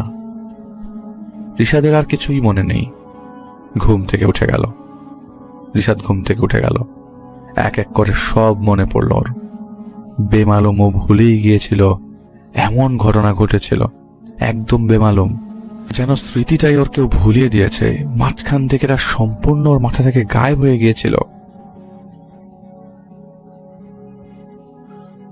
কেউ ওর মাথা থেকে সেটা মুছে দিয়েছে। রাত, ভোর হয়নি তখনও। এক এক করে মনে পড়াতে এবার বুঝতে পারল ও স্বপ্নে ওই লোকটাকে দেখতে পেত, যাকে রিশাদ দেখেছিল তার বন্ধুর পেছনে। কয়েক মিনিট পর ধাম ধাম করে শব্দ হলো গেট চাপড়ানোর। সেই আচমকা শব্দে কেঁপে উঠল রিশাদ। আবারও শব্দ হলো ধাম ধাম, গেট চাপড়াচ্ছে কেউ ভেতর থেকে। ওই রুমে থাকা অন্য দুজন উঠে বসলো। ধাম ধাম ধাম, আবারও শব্দ। একজন আরেকজনের মুখের দিকে তাকাতে থাকে। আবারও ধাম ধাম করে শব্দ। সাথে সাথে আবার বের হয়ে এলো রুম থেকে। সেই ফ্ল্যাটমেটের রুমের দরজাটা ধাম ধাম করে বাড়ি মারছে কেউ। যেইটা তালা দেওয়া ছিল, পুলিশ তালা দিয়ে রেখেছিল। একজন আরেকজনের মুখের দিকে তাকাচ্ছিল। স্পষ্ট দেখছিল দরজাটা নড়ে উঠছে এক একবার যখন বাড়ি পড়ছিল। যে যার মতো জিনিসপত্র যা হাতের কাছে পেল বেরিয়ে এলো। সেই বাসা থেকে বেরিয়ে এলো সেগুলো নিয়ে। রিশাদের অবস্থা ধীরে ধীরে খারাপ হতে শুরু হলো। শরীর স্বাস্থ্য ভেঙে গেছে। জাপানে পড়াশোনা করতেও পারছিল না, আর সে অবয়বটা থেকে বাঁচতেও পারছিল না। সে অবয়বটা ওকে তাড়া করে ফিরছিল। দেশে বাবা মাকে জানাতে পারেনি সহজে। জিনিসটা সহজে জানানোর মতো অবস্থা ছিল না, কারণ জিনিসটা জানালে সাথে সাথে একদল বিশ্বাস করবে, আরেক দল বিশ্বাস করবে না। কিন্তু ততদিনে 1 বছর চলে গেছে। রিশাদের অবস্থা একদম খারাপ হতে শুরু করলো। আমি জাহিদ বসে বসে ঘটনা শুনছিলাম রিশাদের। একটু ধীরে ধীরে বললাম, কারণ উইজা চ্যাটের ঘটনাগুলো যে কথাগুলো আসে সেগুলো খুব সাথে সাথেই আপনাদেরকে বলে বোঝাতে পারবো না। কারণ শব্দগুলো যে ওই মুহূর্তে কয়েনটা নড়ছিল এক একটা জায়গায়, সেই কয়েনটা ধীরে ধীরেই শব্দ বের হয়ে আসছিল। আমার সামনে রিশাদ, রুগ্ন, শুষ্ক, কাদো কাদো কণ্ঠ। প্যানটা পর্যন্ত সে সামলাতে পারছে না, সেই শক্তিটা পর্যন্ত নেই। সুস্থ যদি কেউ হতো এতক্ষণে আমি যা মন চাই তা শুনিয়ে দিতাম, কিন্তু সে তো অসুস্থ। আমার অবজারভেশনে আমি বুঝতে পারছিলাম রিশাদ ইনফেক্টেড। রিশাদকে এখনো সেই দাবরায় সে এন্টিটি, এখনো নাকি বুকে চেপে বসে। রিশাদের বডির ফাংশন নষ্ট হয়ে যাচ্ছে। যদি সহজভাবে বলি, মেডিকেলি রিশাদ গুরুতর অসুস্থ। এন্টিটি যখন ক্ষতি করে তখন সে হয় নিজেকে লুকিয়ে রাখে বা প্রকাশে রাখে। এখানে এন্টিটি সে নিজেকে লুকিয়ে রেখেছে, কারণ এই দেশে আসার পর এন্টিটি কেবল স্বপ্নে আসতো রিশাদের সামনে, বাস্তবে আসতো না। এন্টিটি লুকিয়ে থাকবে আর আমাদের মনে হবে আরে তো ফিজিক্যালি অসুস্থ। রিপোর্টও তাই বলে, হ্যাঁ, যে রোগী ফিজিক্যালি অসুস্থ, কিন্তু আসলে সেটা না। সে তার ক্ষতি চালিয়ে যাচ্ছে নীরবে, নিবিড়ে। এমন সমস্যা যেটার উৎপত্তি কয়েক হাজার কিলোমিটার দূরে, সেটার সমাধান জটিল হয়ে যায়। আমার 11 দিন সময় লাগে সেই এন্টিটি আর রিশাদের মধ্যকার রিলেশন ভাঙতে। সময় যাবার সাথে সাথে সে ইমপ্রুভ হয় তার অবস্থা। একটা সময় আমার মনে হয় হ্যাঁ যে সে সুস্থ হয়ে গেছে। এরপর থেকে আমি জানি না রিশাদ কেমন আছে। এমন ক্ষেত্রে আসলে এন্টিটিগুলো শক্তিশালী হয় না। ওর শক্তিশালী হয়ে ওঠে তখনই যখন একটা অ্যাটাচমেন্ট তৈরি হয়। আমাদের উচিত যা বুঝি না, যা জানি না, তার ব্যাপারে ধারণা না নিয়ে তা নিয়ে কথাবার্তা বা কাজ না করা। জানতে পারলে হয়তো রিশাদ 1 বছর ভুগত না, 1 বছর সে কষ্ট করত না। ঘটনা এখানেই শেষ। Thank you so much Zahid ভাই আপনার ঘটনার জন্য। আসলে এই ধরনের ঘটনা শোনার জন্য সবাই মানসিক প্রস্তুতি নেয় না, কারণ আমি জানি আপনি এটার সলিউশন, এটা খুবই সহজ সলিউশন। সবসময় সব এন্টিটির সলিউশনের জন্য আপনাকে ফাইট করতে হবে না, কিন্তু এই সলিউশনটার জন্য আসলে আমার কাছে মনে হয় এই ধরনের কেসেসগুলোতে নিজেকে সবসময় সামলে রাখা উচিত। আর ব্ল্যাক ম্যাজিক এগুলো তো আছে উপস্থিত, কিন্তু এগুলো কিন্তু এই উইজা বোর্ড বলি, উইজা বোর্ডের মধ্যে কয়েন লাফাচ্ছে, আমরা এগুলো কিন্তু এক ধরনের আসলে ব্ল্যাক ম্যাজিকেরই একটা ওয়ে, যে আপনি কিভাবে সেই আত্মা বা সেই আত্মা তো বলাটা ভুলই একদম, সেই সেই সেই অবয়বদের সাথে আপনি কিভাবে কানেকশনে যাবেন সেই পন্থাটা তো ভুল। সেই পন্থাটাই তার বন্ধু অবলম্বন করতে যেয়ে বিপদের সম্মুখীন হয়েছিল। কিন্তু সেই ঘটনা ঘটার একটা পর্যায়ে রিশাদ ভুলেই গেছিল যে সে তো একদিন এখানে যে ওই অভাবটাকে দেখেছিল, সেই অভাবটা বারবার যে আসছে, সে বারবার হয়তো তাকে ভুলিয়ে দিচ্ছিল যে সে একবার তার সাথে দেখা হয়েছিল সেই হাসপাতালে, পরিত্যক্ত হাসপাতালে। সেটা চিন্তা করতেই তো আমার কাছে কেমন একটা অদ্ভুত লাগে যে একটা খালি বিল্ডিং এর মধ্যে আমি একটা বন্ধুকে এই ধরনের কাজ করতে সহায়তা করব। আসলে জ্ঞান না থাকলে যেটা হয়, আমি আপনাদের সবাইকে বলবো এই ধরনের কোনো ধরনের কাজ যদি আশপাশে হয়, যারা বাংলাদেশের বাইরে বিদেশে থাকেন বা এই ধরনের কাজ যারা করতে চান বা ইচ্ছুক, আমি বলবো যে আসলে গোবরে ভুলে পা দেওয়াটাই খারাপ। বিপদ যখন আসবে তখন আপনারা আসলে তখন সামলাতে পারবেন না। তো মোরলেস এই জিনিসগুলো আমি জাস্ট ছোট করে কথা বলে শেষ করব যে একজন মহিলা সে ব্ল্যাক ম্যাজিক করতো, সে ব্ল্যাক ম্যাজিক করতে যে নিজের বিপদ নিজেই টেনে এনেছিল। পরে একটা সময় সে অসুস্থ হয়ে যায়, তার পরিবারের লোকজনরা তখন বড় আলেম খুঁজতে শুরু করে। এর কারণ কি, সে নিজেই আরেক জায়গায় যেত আরেকজনের ক্ষতি করতে, তার ক্ষতির বদলে উল্টা তার ক্ষতি হয়ে গেছে যিনি ক্ষতি করতে চেয়েছে। আসলে এইসব জিনিসে মত্ত থাকাটা খুবই খারাপ। রিস্কি জিনিস সবসময় রিস্কি। আপনাদের সবাইকে অনেক অনেক ধন্যবাদ। ইনশাআল্লাহ সামনের এপিসোডে আপনাদের সবার সাথে দেখা হবে। ততক্ষণ পর্যন্ত সবাই ভালো থাকবেন, সুস্থ থাকবেন, 1 সেকেন্ডও মিস দেবেন না। আসসালামু আলাইকুম।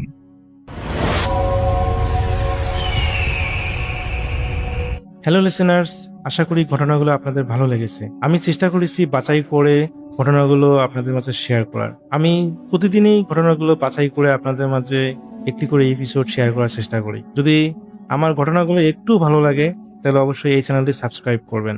আর আপনারা কোথা থেকে এই ঘটনাগুলো শুনতেছেন যদি আপনাদের ঠিকানাগুলো জানান তাহলে আমি অনেক কৃতজ্ঞ হব। তাহলে আমি বুঝতে পারবো যে আপনারা কোথা থেকে শুনতেছেন। এছাড়াও আপনাদের মাঝে যদি কোনো ঘটনা থেকে থাকে তাহলে অবশ্যই আমাদের ইমেলে দেওয়া ঠিকানায় ঘটনাটা পাঠাবেন। তাহলে নেক্সট এপিসোডে আপনার সেই ঘটনাটা আমরা রাসেল ভাইয়ের মাধ্যমে অথবা আমরা নিজেরা পড়ে শোনাবো। তো ভালো থাকবেন, সুস্থ থাকবেন, এই প্রত্যাশায় আজকের মতো বিদায় নিচ্ছি। আল্লাহ হাফেজ।